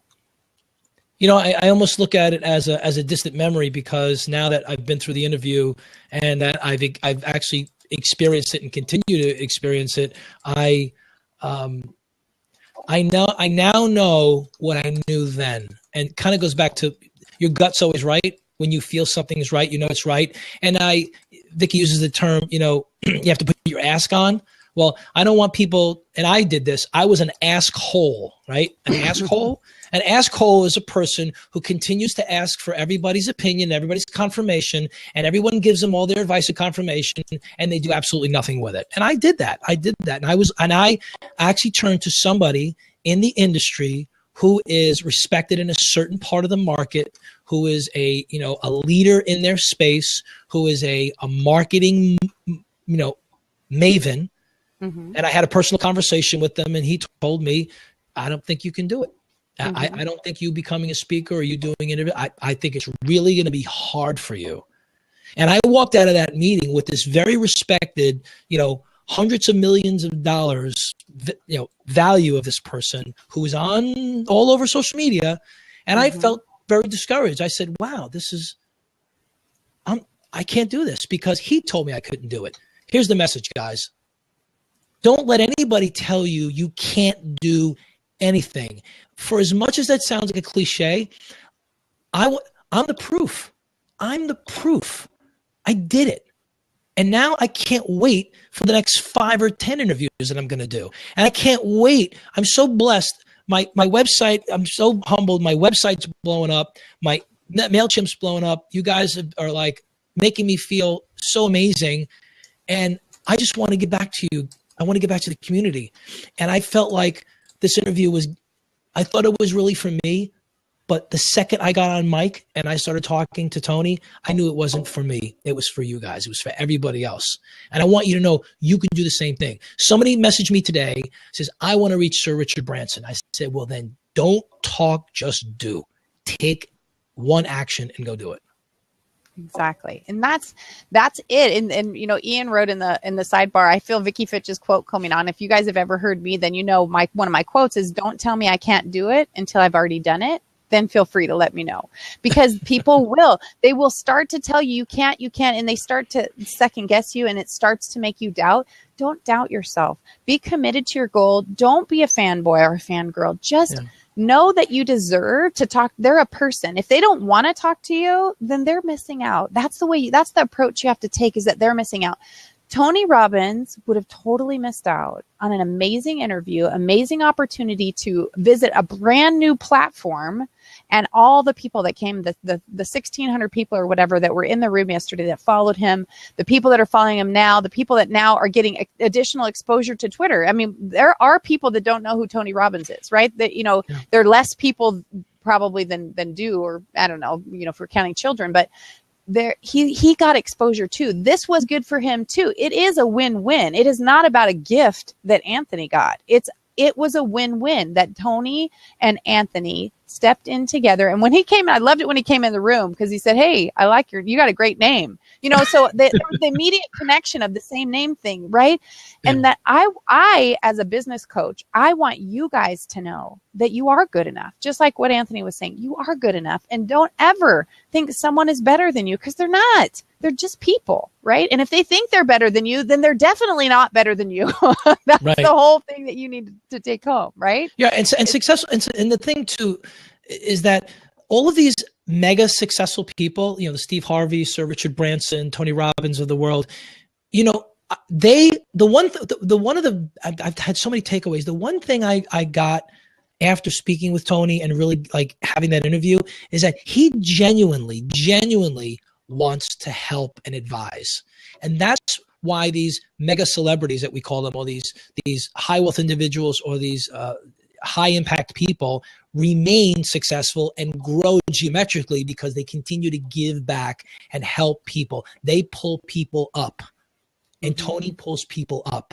And if for those of you that are looking to interview, I don't know who it is, pick somebody in your industry, or someone that you've been wanting to interview, not a fanboy, fangirl thing, but someone you really admire or aspire to be at the table having coffee, dinner, breakfast, lunch with them. Just reach out. Just reach out to them, because they want to help you. They absolutely want to help you. And you will cut through the noise. You have to cut through the noise. And the way to do it is through consistency and being persistent. The one message I got from Tony is that consistency, those little changes change the trajectory of your life. Just be consistent. Yeah, exactly. And that's absolutely true. I totally agree. And that's something that he shared, and that's something he emphasized. And it's something that, like I said, that you really connected well with him. And, there's we want to go into the interview portion. There were some questions and stuff that are coming up, but, we want to go into that interview portion, as that, as that moment approached, like you said, as you got through the hurdles, as you, dug deep and, kind of filtered through it all. And then it's like, wait, it's time, it's time, walk us through that. And then, talk about how it felt, where you were at, and how it felt to be doing the interview, and what things were going through your mind. I wanted to make sure I had the right questions. That was the first thing that came to mind. Okay, what am I going to ask him? And when I took a look at the draft of the first 5 or 6 questions, it's like, no, I can't ask these questions. These are self-serving questions. They're fanboy questions. They're staple questions. And I think what happened was I started to look at other interviewers, and I realized I don't want to interview like them. I want to interview like me. So I took the questions and I did some soul searching. I went back to my confession Blab, and I let all those emotions come back to me, and it inspired me to ask him questions about myself. That's why the first question I asked was about me. But I wanted me to represent me and other people like me, whether you're a man or a woman, older, younger, millennial. I want everyone to know that you can just be you when you have that interview. So I was very nervous, but I was on a mission. You know, when you get to that point where you're feeling nervous or you're questioning yourself, go back to your why. You have to go back to your why. Your why is, why am I doing this? And I was doing this because I wanted to make a transition in my life and then pay it forward to everyone else, saying, let's all do this together. I'm going to do this. I want everyone to do this. I want to push this forward. Well, I just posted in the chat box. Could you guys tell he was nervous? I mean, seriously, put a 1 if you could and a 2 if you could not tell he was nervous, because yeah, well, no, I think you guys got the wrong thing. Yeah. A 1 if you could tell he's nervous, or a 2 if you couldn't, because I know he did not look nervous at all. I mean, that's what I was watching for. I was watching to, you could tell, Stacy, that he was nervous. Well, maybe if you know him personally, you might see a little adjustment in him, but I know him, and I didn't. I thought you looked excited. I thought you looked, committed. No, I didn't see nerves. I saw, I'm here. I'm excited. And, people want, if you were like, hey, what's up? I mean, it's like a person being interviewed wants to know that they're valued. So being excited about the interview is totally fine. Anyway, I thought, you just, weren't just a few drops of swat. That's what coming down his chin. Oh, that's funny. I think that the thing that literally got me, and I'll use a Tonyism, I got into state. The second he was in the chair and I saw his face, and the second he said hi to me, it's like all of my nerves were just completely calm. I felt like he's a friend of mine. Right? He's a friend, yeah. He was like a friend. And I felt so, I felt like at peace. It was like a calmness that came over me. But I was excited because I'm like, I wanted to jump in the room with him and say, hey, let's go for a run. Let's go work out. I felt like he was an old friend I hadn't seen in years. I didn't feel like he was this untouchable, unreachable, person that's way out there on the planet. I felt like this is great. I'm interviewing the guy I've wanted to interview for 35 years, and now I have it. Hey, it's great. And I feel like I made a genuine connection with him. And that's not me telling myself a BS story, guys. I just really felt that. He made me feel that way. And the follow-up emails that we had and the next steps that we're going to, the next venture we're going to be taking with them, it's going to be very exciting. This is not going to be the last you've heard of Tony Robbins, that I can tell you. Well, and speaking of that, I think we can share that part. Are you comfortable sharing that part out? Is that when he said, obviously he was comfortable because there was something really special that came in an email to us afterwards. And I would love for you to tell these people, and you guys just, first of all, sit down, get ready, because this is pretty awesome. So Tony's admin team literally spoke to Tony right after the interview, and he was so amazingly impressed. He said he was grateful. He really appreciated it. He thought the interview went very, very well. He actually was, he was a little upset because a young lady was in the room and she couldn't get her audio connected. He apologized. He wanted to make sure everybody knew that he appreciated the early birthday wishes as well. He said that he was so excited. He wants us to come to his next seminar, and he's offering Vicky and I tickets to go see him in one of his sessions. I think it's either Business Mastery or Unleash the Power Within, but he invited us at Unleash the Power as special guests. Mm-hmm. So I think that's pretty exciting. So really, really excited about it. Yeah, I did not expect that at all. That was so amazing. So right? we're pretty excited. Yeah, isn't that awesome, you guys? That I think that, that also says something again about you, Anthony, is that if you were some crazy fanboy, he's not going to bite you. He's going to be like, keep that guy away from me, right? You know, he's going to be thinking to himself, oh my gosh, I agreed to this interview and now I got this maniac, and he's not going to want you anywhere near him. Yeah. This man just invited you into his circle of people.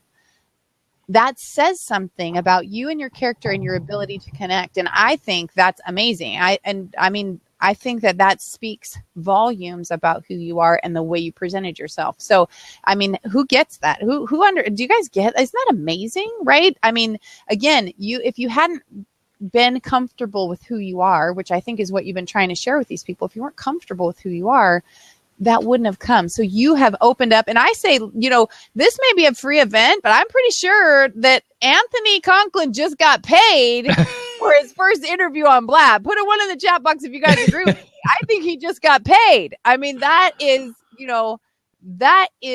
fantastic. And I think anybody would die for the interview, let alone get a personal invitation to come.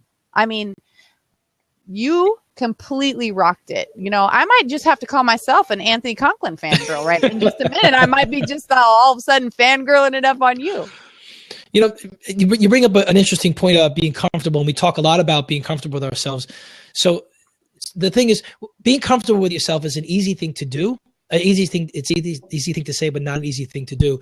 I think the one thing you want to do, maybe to take one step back from feeling comfortable with who you are, why don't you just make peace with who you are first?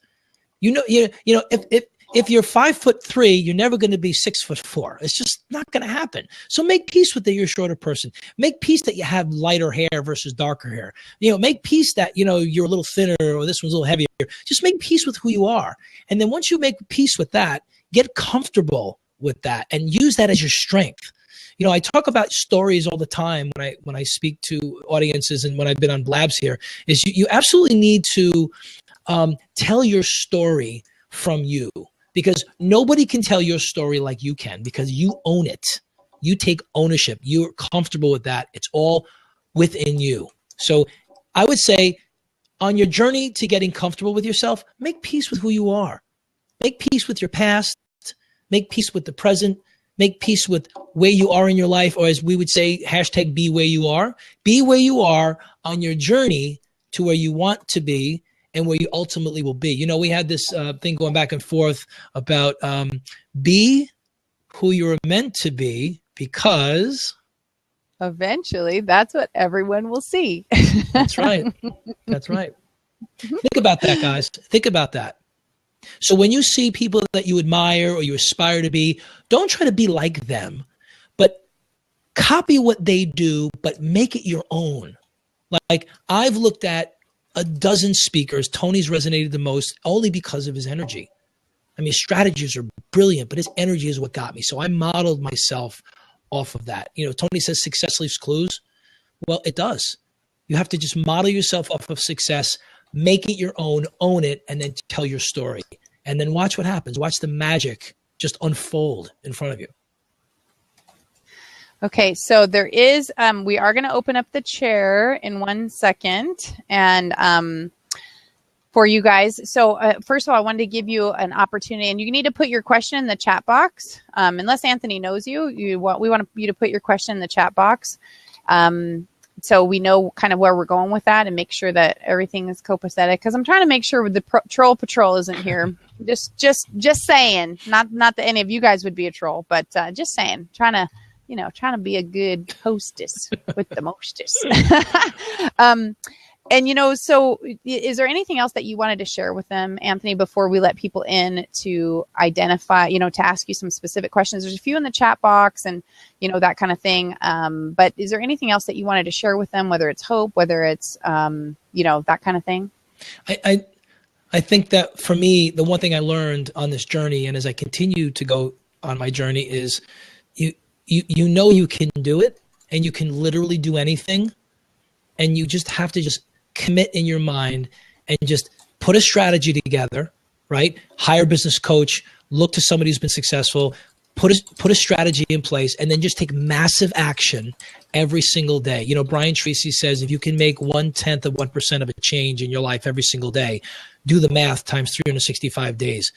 Who grows, 365% in 1 year? Who grows in 3% in 1 year? Got to make those little changes, but take the massive action to get those little changes to take into effect every single day.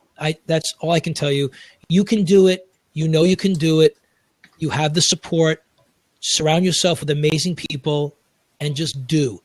Don't worry. Don't think about how. Just write down your why and just do it every single day. Take action every day. Awesome. Okay, so I know you guys want to come in. Let's see. Credit for your life. Would you like to pop in and ask him, Tim? Because we're going to take, it's 8 o'clock now, so we're going to take some questions. And I know Adam has a question. And, the box is open. The 4th box is open too. So for the next person. Let's. Hey, Tim, how are you? Good. Kudos, friend. Kudos. Just applause. Thank you. I just wanted to credit you more for the fact that you could see that you had read this guy, you understood this guy, and so your questions and the way you framed the interview, you could see that he was impressed that you knew him. And so for me, I was kind of going, oh, that is so cool. The way you framed your questions, the way you pitched towards him, you could just see you won him over so quickly. So just kudos for that. So it's more comment than question, but well done. I appreciate. Thank you. I appreciate that. Thank you, Tim. Thank you for your kind words. Thank you. Yeah, he did do a good job. Okay, Ahmed, I'm going to let you in to ask your question. And then Adam, I think you had a question too. Did you want to ask him some of those or you want me to ask him on the side there? Hi, Ahmed. Hi. Hey, Ahmed. How are you? Great. All I want to say, Anthony, really is, we talked before you had Tony Robbins on, and within a real short period of time, you had me talking about my son that passed away, the divorce that I went through. And I just want to say that you were already ready for Tony Robbins, way before the interview. So, you're a genuine human being. I appreciate you for that. And best to you in the future. Thank you so much, Ahmed. Thank you. Ahmed, thank you. That was awesome. That was awesome to share. Thank you. Okay, Doc Muscles, which is Adam Nally, he has a couple questions. And he wants to, the first question he'd ask is, I've noticed a trend that people have a moment that they remember causing the transition. Do you have one that you can identify? And I know you kind of answered it before, but I wonder if you want to go in a little more in depth. I think there were a couple of them, and I don't want to steal what Tony said last night, but I think there were a couple of aha moments that I had and transition moments I had. One of them was when I got divorced. That was a big thing for me. I was married 20 years, 4 kids, so on and so forth. When I got divorced, it was like, okay, this life change here. And I got very depressed. I didn't eat. I lost weight. I had challenges with my mindset, and I wasn't staying on point. I wasn't working on it. Then I lost weight and gained weight. And I realized, okay, I got to pull myself together.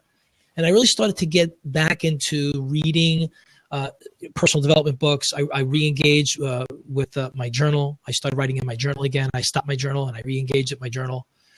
And then along the way, I had other moments. I got a new career in working in the hedge fund business, and I had the opportunity to speak to all high wealth individuals. My vocabulary changed dramatically.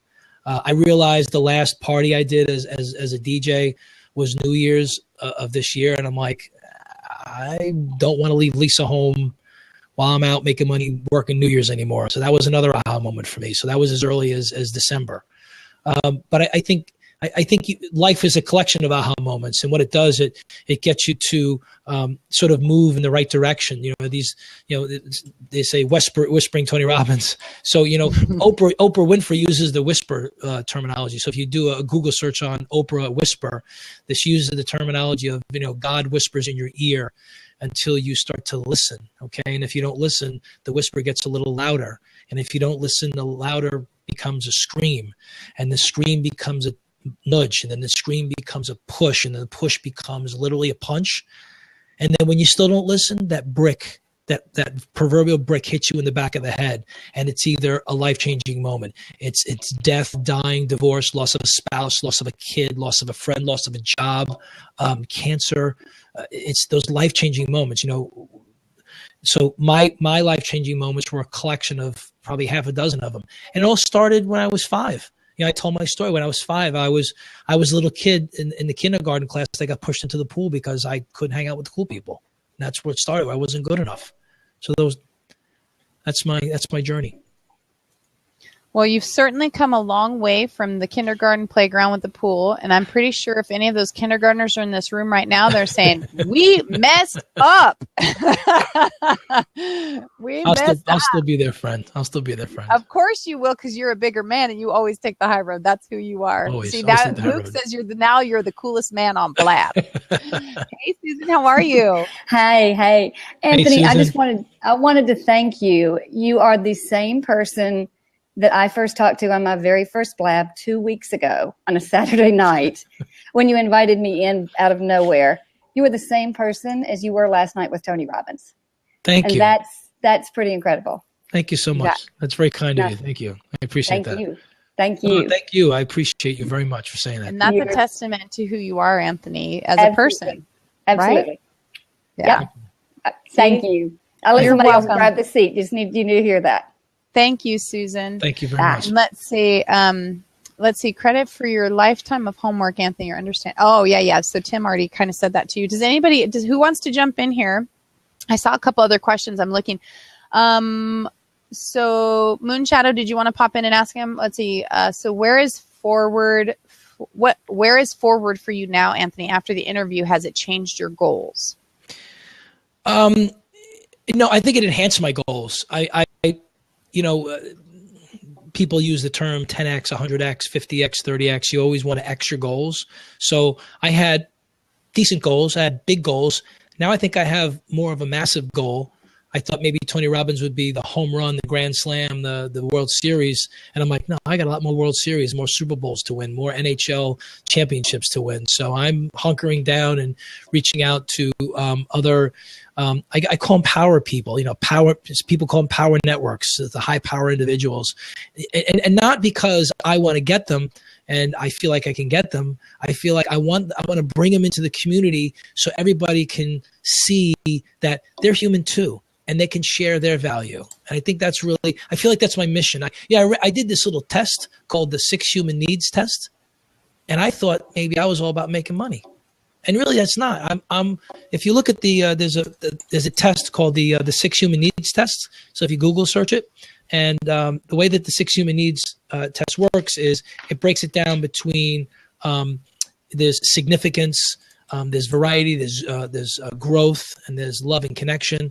And I rated very, very high in significance. I wanted to be significant in people's lives. And I also wanted to be, I wanted to contribute and love and share love. That's really where my ratings came in based on the questions. So know what your why is. I keep going back to know what your why. Your why is your true north, everybody.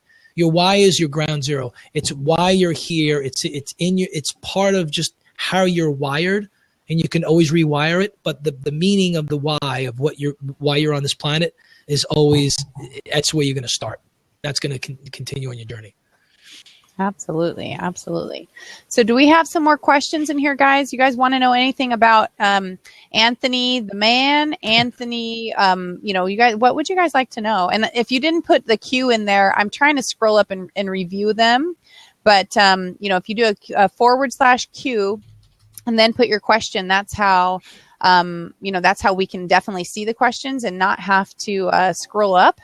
But, there's just been so much. And honestly, I as a friend, have to tell Anthony again that there, oh, wait, what's that? Yeah, you can come in and share with him. Like I said, as long as you guys have nice things to say and I don't have to practice my troll kicking skills, you're in. Angel, I'll let you in 1 second, sweetie. Hey, Gail. Hi. How are we Hi, Gail. How are you? Good to see you. It was well, everybody's already said how great everything was. And, Tony Robbins is super great, all of that good stuff. But I wanted to share something with you, and I think you kind of touched on it earlier, which was I wanted to be there for you. I wanted to... You and you were there for me and for the community, as you said, because I believe what we needed was to see that it was possible and to see that we can do it too. Like you said, you're not extraordinary. You just had the discipline and the fortitude and it got it done. And so I'm glad you did it because it helped us see what's necessary. You know, what do we have to do to make it happen, but that we absolutely can make it happen. So like I said, you know, Tony obviously is extraordinary, all that great stuff, but I just want to say I appreciate you doing it because now you're able to lead by example. Because just like everything else, like the 4-minute mile, we've seen someone do it. Now we know, okay, just follow those steps. Just do it, you know. So I just wanted to say that's the part I appreciated the most. And so I thank you very much for doing it. And now just watch out because I got folk I'm going after too. And Gail, we want to get Les Brown on. Hey, we know you got your connection, so maybe we got to talk offline so we can get it hooked up. All right. You know it. Yeah, we'll talk, girl. It's coming. All right. So thank you, Anthony. Plus, my brother's name is Anthony, so you know what? It's a good name. It's a good name. It's a good thing. So thanks a lot. Thanks a lot, so much, Gail. Thank you. Thank you. You are welcome, and thank you for contributing in such a positive way. We really appreciate you, Gail. All right. Hey there, Angel. What's up, guys? Angel, how are you? You know, it's been amazing sitting here watching this stuff. I was like you, Anthony. I took a chance. There was an author, best-selling author in Canada that I felt connected to, and I took a chance, and I was just trying to get an interview. He actually asked me to publish some work with him, and I'm launching that work now. He's been on Oprah 4 times. He's like, wow. And so when I've been watching you express this story, I feel like what I've been able to connect to, somebody else is connecting to, and because I've had this experience and I know how great it feels to not only watch your work pay off, like your personal development work extend to helping other people, but to experience these connections and then to be able to watch other people watch that and connect to it and then do it for themselves, you know, because other people like you did things in front of me that made me reach out, just as I'm sure there's other people that did things that made you reach out. And I was on your website and I was looking at the things that you do, and I wanted the crowd to know that Anthony has a message he can share with you guys. Check out his website. Like, I know it's been in the chat a few times, and, you know, it's not really about plugging Anthony. He's probably like, why is she doing that? You know, no, I'm grateful. Good, because I really think that what you have has value, and I hope you guys reach out to Anthony the same way that he reached out to Anthony Robbins, because these are the connections that are making a difference in the world. Keep it up. I'm so proud of you. I'm so happy to be connected to all of this. It's awesome. And Vicky, without you and the energy and the support and the way that you vocalize things and connect all these people, you're making a true difference too. So thank you, beautiful. Oh, thank you. You guys are awesome. Congratulations. Really thank you, Angel. You're awesome. Thank you very much. Wow.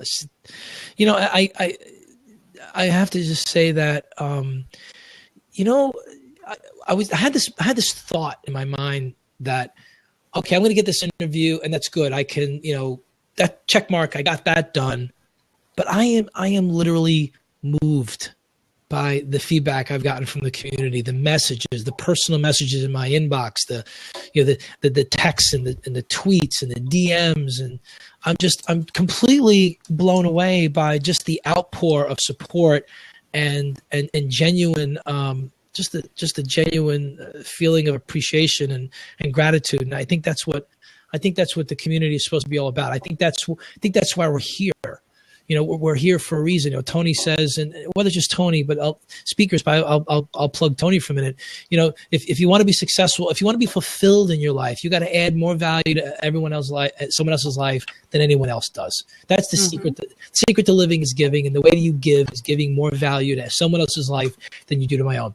You know, Lisa gives more value to me than I could ever give back to her, and I know I shouldn't say that, but I'm saying it for the record. She gives me so much value in my life just by being who she is, and I learned from her example to try to give as much value back to her, to my kids, to everything I do, and to the community. You know, it's all about adding value and adding value and adding value. So on that note, I'll say, hey, Brett, how are you? I'm good, mate. How are you? I'm excellent. G'day, mate. G'day. What's going on? How you going? I'm fantastic. I'm practicing still. You're still I'm practicing? still thrilled about my honorary Aussie status. Aussie in training, right? No, I got my certificate. She's I'm not in, in training, man. man. I'm in. She whipped those wheels off the other night and kicked them to the curb. They were done. That's great. This bloke in the budgie smuggler has a kangaroo loose in the right. paddock, mate. There we go. Sorry. Good Adam, one. sorry. So I said my congratulations last night, Tony. So it's just goes without saying, mate. Congratulations again. Thank you so much, Brett. Thank now you. what I think you've done, and I'm kind of in the cultural field, and we've had discussions about this before. But you know what, you've really shown the what this platform can do, man. Like, how about this? Imagine like a couple of years ago, someone like coming on a little live streaming, someone like Tony Robbins coming on a little live streaming thing. Mm-hmm. I actually have faith that this is something that's actually going to bring people back to direct connections, because there's been a lot of concern over, that we're not talking to each other because we all sit on our phones like this and that kind of stuff. And yet look at the things that are blowing up now. It's this, and it's the Snapchats and that kind of thing, and the periscopes. And I was on a periscope earlier tonight with Vicky, and I won't let it out of the box, but it was very real, right? You know what I'm talking about. So it's just great. So and what you just kicked it up another level, where you just showed everybody, well, okay, yeah, and this is so much democratization that we can not only just do this amongst ourselves, but we can actually, I actually reached out to someone today. I thought, well, that they would absolutely know what this was about, and they looked at me like I had my ears on backwards. Blab, never heard of it, and I thought, well, that's really strange, right? So people like us that normally kind of, are just doing our work and running our businesses have now got this platform to bring this to, like you say, power people that maybe in the past have been too busy to go. But I'm sure that he got as much out of that yesterday, and I think he probably thought, wow, this is cool, right? This is real talk. I never thought about that, Brett. That's a great insight. I guess I found myself so deep within the interview. I have to go back and watch it to try to pick up some things. But no, you're probably right. And I think he agreed. And I think one of the things that he agreed to on the interview was he knew this was going to be a community-based interview. It wasn't going to be like he's showing up on stage in front of 1,800 people and doing what do we do on a talk show. I mean, this is going to be a live community with a host and a co-host and people that would actually have a chance to interact with him. I mean, people wait in line. They crawl at him to get access to him. And my goal was and I listen. I appreciate all the accolades and all the love that you guys give me, but I was just a vehicle to make it happen. I was just the car to drive him to the community. That's how I feel right now. And for all the comments you guys have given me, is if he made changes in your life, then, and if he inspired you to go make that phone call or go set up that meeting or go to that networking event, then I've been successful in getting someone who can get you to make changes in your life and make your life better so you can be better for other people. You need to be good for you so you can be good for other people. Absolutely. Spot on, man. Yeah, right? Well done. That's exactly it. And that's, that is what made you different. This wasn't about you. It wasn't the Anthony Conklin. Oh, everybody, wait, did you see what I did? This is about the community. How can this guest serve you? He asked questions about how he could serve you. He was engaged. It was not about Anthony J. Conklin, although Anthony had, wanted to know those answers too. It was about the community. And how can I bring value to Tony? Right. How can I bring value to the Blab community? How can I also achieve a goal of my own? So it was so well balanced that I think that's why Tony invited you to his table, by inviting you to that event, because you're his peer. You are a peer, and that was amazing. So again, I am proud. I'm proud to call you a friend. I'm proud that you're a client. I'm proud of you as a person, because again, you completely rocked it. Thank you so much. Just completely rocked it. So thanks, Anthony. I'm going to jump Thanks, off. Brett. Thanks, Vicky. Well Thank you, said. man. I appreciate it. I appreciate you, buddy. Thanks. Thank Love you. it. Cheers. Hey, Terry, how's it going, honey? Hi, good. How are you? Good. Hey, You wanna Terry, ask how him are your you? question? I'm well. Hey, thank you. I've actually been coming in and out. But yeah, the question I had, let me pull it up. It's like, a friend of mine asked me today, he's like, Terrell, do you require acknowledgement? And asked him, I said, well, what do you mean? I said, well, of course. He said, well, like, where do you get your worth from? Is it with other people acknowledging you, or where does that come from? So I'd love to hear what you'd have to say to that. That's a great question. So where do you get your worth from? You know, if you asked me that question 5 years ago, I would have thought, or even maybe a couple years ago, my worth was what people told me my worth was. It's what my customers told me my worth was. It was what other people outside of my space told me what my worth was. But when I realized I kept looking for people to tell me what my worth was, I never really looked and see how worthy I am to myself. And that was a shift in my thinking. So when you think about your worth, you have to, I was saying before, you have to make peace with who you are and accept that you are the best you're ever going to be right now. And then if you want to make changes in your life and become better, you just have to take action to make yourself better. And that's surrounding yourself with the people. I think the easiest way or the best way for you to increase your self-worth is start telling yourself that you are worth it. And I know that sounds like esoteric, law of attraction stuff, but the fact of the matter is, if you can't love who you are and accept and tell yourself that you're worthy, who else is going to be worthy? Who else is going to think that you're worth anything? If you don't believe in yourself, no one else is going to believe in yourself. So when you start giving yourself that gift of worth and of being good enough, everyone else is going to see that, and your confidence level is going to naturally rise. And you're not going to worry about what people say your worthiness is, because they're going to tell you before you even have to ask it. And you won't even have to ask it because you'll already know it. So your worth comes from within yourself. Dig deep. And I would give you just as an exercise, I want you to write down, take 3 pieces of paper, okay? And I want you to write start, stop, and keep. Okay, get 3 pieces of paper. I want you to write at the top of each one, start, stop, and keep. Under the stop, write down all the things you have to stop doing that you know are not serving you, that are making you feel depressed or making you feel angry or making you feel like you're not worth it. Okay? So that I want you to do for stop. The next one I want you to do is right at the top of the page called start. Now, you know the things you have to start doing. You know you have to eat better. You know you have to exercise. You know you have to preach gratitude. You know you have to be appreciative. You know you have to give. You know you have to think of others and serving others, right? And make that list of things you have to start doing. You have to start saying thank you. Start saying I appreciate you. Start saying I love you. Start saying I'm going to do better for myself. I'm going to read, 1 book a month or 2 books a month or 100 books a year. I'm going to start doing these things, okay? And then go to the 3rd page on the top of keep and write down the things that you know are serving you, that are making you feel worthy of who you are. Like, I always find things that I keep doing.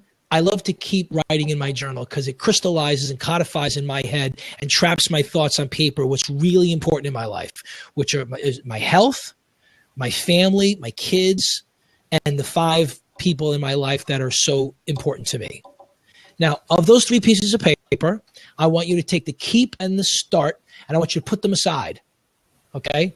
And I want you to do this. I want you to promise yourself you're going to do this, and I want you to make a public display of accountability. Take that page that says stop. I want you to crumple it, and I want you to burn it and throw it away. I have a candle right here. You are not you are going to get rid of the things that you wrote down you're going to stop because you're never going to do them again. You're going to stop because you're going to burn them. You're going to incinerate them. You're going to throw them away. You're not going to put them in recycle. You're going to burn it. Make sure you burn it outside of your house, okay? Terrell, how old are you, honey? I'm 24. Okay. So I have a question for you as part of that millennial generation, right? You're right there on that cusp of you know, what Anthony just said to you, do you feel like that resonated with you? Yes, I do. And I guess my excuse me, perception is going through life. Yeah, there are times when I do want to feel that acknowledgement from people. Mm-hmm. But what I'm learning is that everyone has that gift, and everyone's trying to be someone else who they think they want them to be. But I guess what I'm learning is if we just stop and we just give the gift of ourselves, just of who we are, that's enough. It's simply enough. You don't have to try and be that person you think they want you to be, because then you're being inauthentic. So you look like you're struggling with something. I'm gonna reach out here for a second and ask you if you want to ask Anthony a question, because I can tell the way you're acting that something's really on your heart, and I can tell you that this man up here is caring about you right now. I know it's tough, but you know, this is like maybe get your ass in gear. Maybe this is your moment to change your life. Yeah. Well, I'm also a youth pastor, and what's going on is I actually just had Wednesday night tonight, and just processing a lot. And when you asked me to come on, I didn't really feel quite ready. But I was like, all right, I'll just go on. I'll just do it. Hold on. What am I present with?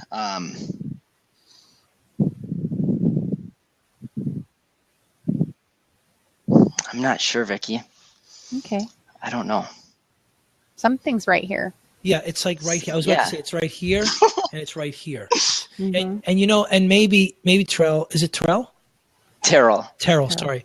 Yeah. Terrell, maybe it's, you know, I always use analogies to try to make it easy for people to understand. Not for you, maybe for me, maybe how I process things is sometimes when something's so present within you and it's so strong, we learn to put a barrier around it to protect it from other people seeing it, because we automatically feel like we're going to get judged for it, or we're going to get one of these, right? Yeah. And what I want you to think about is maybe kind of moving that barrier away and kind of letting it out, because it's sort of like what I was talking about earlier is you kind of have to have a confession with yourself. You said a youth pastor. You have to have a confession with yourself, and you have to like let yourself off the hook. Because if I look at you, I feel like you're carrying this 1,000-pound bag on your shoulders, and it's crushing you. I mean, I see your shoulders are slumped down, your breathing is very shallow, and I'm saying this only to observe, to help you. Please, I'm doing this because I'm trying to help you. You don't have to carry that load, and there are ways of letting that go. And if you want, we can have a conversation later, you know, offline with Vicky or myself. I'd love to hear your story, and I'd love to try to help you. Cool. I appreciate it. Maybe you don't want to talk publicly about it either, which is totally cool. But I think it'd be good for people to hear. I do. I guess what I'm really feeling is, I'm not sure why I felt this way, but I felt really nervous to push that call button, which is totally not like me. And I think it was because I didn't feel really prepared. Like, all right, like I'm on here, what I'm gonna say, and as I process it, I think that's really what's going through my mind. And as I'm sitting here, I guess I was trying to think, all right, it's funny you mentioned how I was sitting, because I was consciously thinking, all right, how am I sitting? Like how am I presenting myself to people right now? That's what's present with me. But yeah, I'd love to talk afterwards. I would. Sure. It'd kind of be so. Well, and it's Terrell, right? Terrell. Yeah. Because I've seen you on before. We've chatted. Chatted once before, and you know, and I'm not, you know, well, I guess it's my show. I can't really blabjack, right? It's just remembering that, you know, this is a really supportive community, and knowing where you're at, you know, the Holy Spirit does touch your heart. If you're a youth pastor, then, you know, the Holy Spirit was probably the one that prodded you to get on. and then why you said yes, even if you didn't want to. Because if you're a pastor, you're used to, saying yes, Lord, even if you don't want to. Like, because usually we're like, no, okay, yes, Lord, I don't want to come, but And so, whatever's pressing on your heart, it's really good that other people are here. And like I said, sometimes that's just the Holy Spirit saying, hey, it's time for you to unload. It's time for you to let this go and give this up. And you have a supportive community here, and we just want you to know that, and just know that you are cared for. And you can tweet Anthony at Anthony J. Conklin, afterwards, and you can. I think even I don't know if the form is there. I think the form's on the website. Yeah, too. form's the website. Yeah. So, let us know how we can help. Okay. Wow. It's a blessing. It feels really good actually now. It feels really good. That's a good thing, right? Good.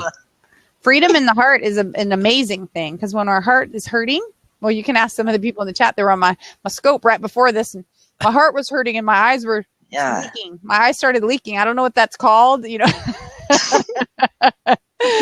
But I want to tell you something, Terrell, that you may not realize. That right now you are changing this man's life. You know why you're changing his life? Because you're giving him a chance to change yours. And that is his mission. That's his purpose in life. That's why he wanted to bring Tony Robbins on here. That's why he wants to be a speaker. That's why he wants to remind people they're good enough, and why he wants to impact them in a way. He wants to help you change your life. So you being open to that opportunity is going to change his life. And so, that's how God works, right? That it's a bonus. It's a benefit to both sides when we can inspire and motivate each other and give each other the gift of security and the fact that, we can see what's going on with you. Like, I wear my heart on my sleeve. Everybody knows how I'm feeling. Something's wrong with Vicky. But, some people don't know that they do that. But it's okay. It's okay for you to be you and to own who you are. And if you're struggling with something, then it's actually in a way kind of a blessing that people notice, right? And not like where people you're skirting around it, because then you become unauthentic because you're trying to hide from people. Yeah. What's also present right now is, and I used to take a lot of offense to it, but I don't anymore. And maybe it's like you said, maybe it's an action encouragement is, oftentimes people will say things like, Terrell, it seems like you're down in yourself, or it seems like this or that. And immediately I'm like, well, no, no, it's just who I am. But over time, instead of I used to get defensive, but now it's like, all right, let's process it. Let's take it in. What is being like, why am I portraying it this way? And what is actually going on that makes it portray this way? Yeah. Okay. So self-realization, right? Yeah. Working through that. That's, again, you're going to get there. You're going to get there. You're starting. Do you see his smile? He already feels better. Right? I know. Your face better. changed. Yeah, the your face changed. Right here. His shoulders changed. are up. He's like, I got, do something before you go to bed tonight. I give you a little exercise, which I do. Yeah. Before you sit in your bed and you go to sleep, I'm not sure if you have a ritual. What I like to pray and write my journal. Before you put your head down and you go to sleep and close your eyes, you just say, I got this. Say, I got this. Because you do. But when you tell yourself that, you plant that little seed in that subconscious, and that little I got this grows, and it comes out. To say, I got this. Not to God, though, because God still got it. Yeah, That's just yeah. To God, you say, no, you got it. You take it. It's yours. You take it, it's yours. But you say to yourself, I got this. I got this part. He's got it, but I got this. Okay.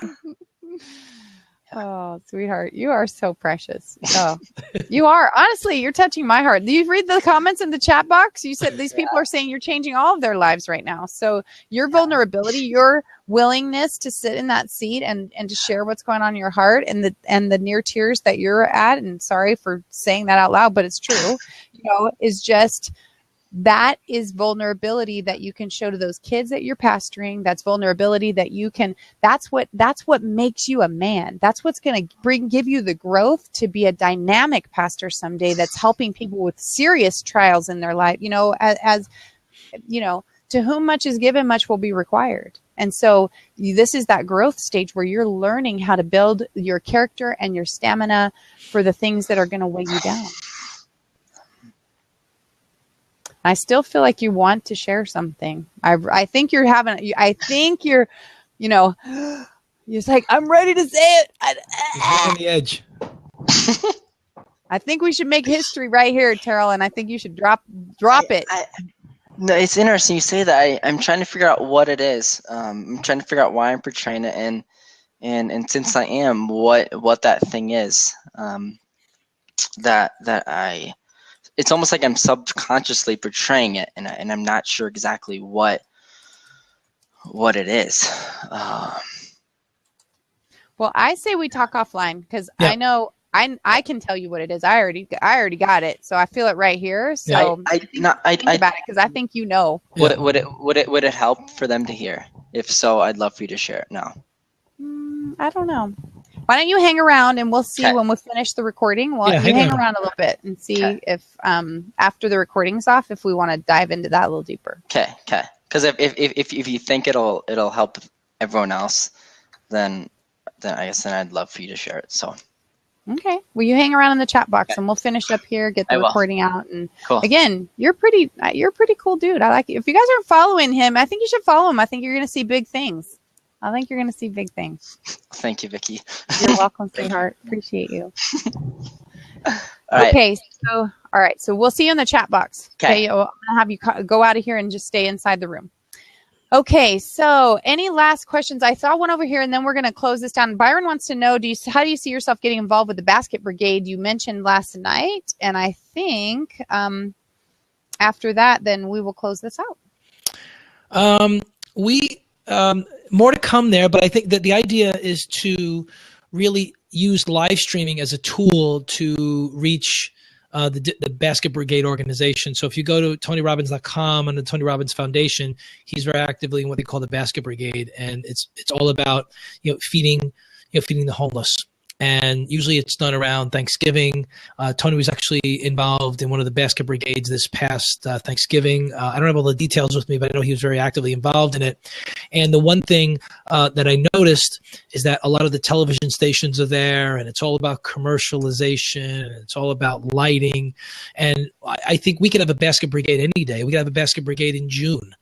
We could have a basket brigade in May. And I think using either Periscope or Snapchat or even Blab to getting out to the community, I'm sure most of us in here, I don't know, have you ever been to a soup kitchen? Have you ever fed the homeless? Have you ever been part of serving others? And I'm not thinking of the right words, Vicky, but have you ever gone out and helped the homeless, helped the needy? And live streaming will be the tool to let people know that, hey, by the way, we know you're there and we're here to help you. I mean, think about it. I was out of Blab the other night where one of the guys in the chat box saying, listen, there are people who are homeless in their own homes because they feel like they're homeless, right?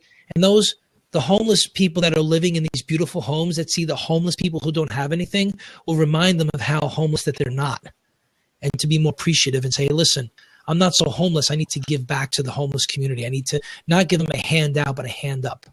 So we're planning to get very involved in the basket brigade. Yes. So you guys, this has been a deep and powerful interview. A lot of stuff that, and somebody said something about Anthony, making sure that you continue to look forward and stuff, which he is. This is not a one-trick pony, okay? This is a man who's got depth, he's got character, he's got vision, and you can see how he wants to reach out to the community. He wants to reach out to people. He wants to reach out to individuals. He wants to inspire and motivate. He shared his why with us a few weeks ago. If you didn't catch that Blab, you can look up Anthony Conklin. That was under Anthony Conklin, not Ace. So you can look that up. You can see that It was very heartfelt, very exposed, very raw, and you get to see the man behind the man and how he came to be who he is. And this is a man that's got vision and goals, and you will see great things from him this year. And I want to say one thing that I have to tell you is pretty amazing to me. And I mean, this is serious. And those of you guys in the chat box, you guys know what I'm talking about. I've been a coach. I've been coaching and training people for a very, very long time. You know, even before I created as a profession, I was doing it anyway. It's just a gift that I've been given.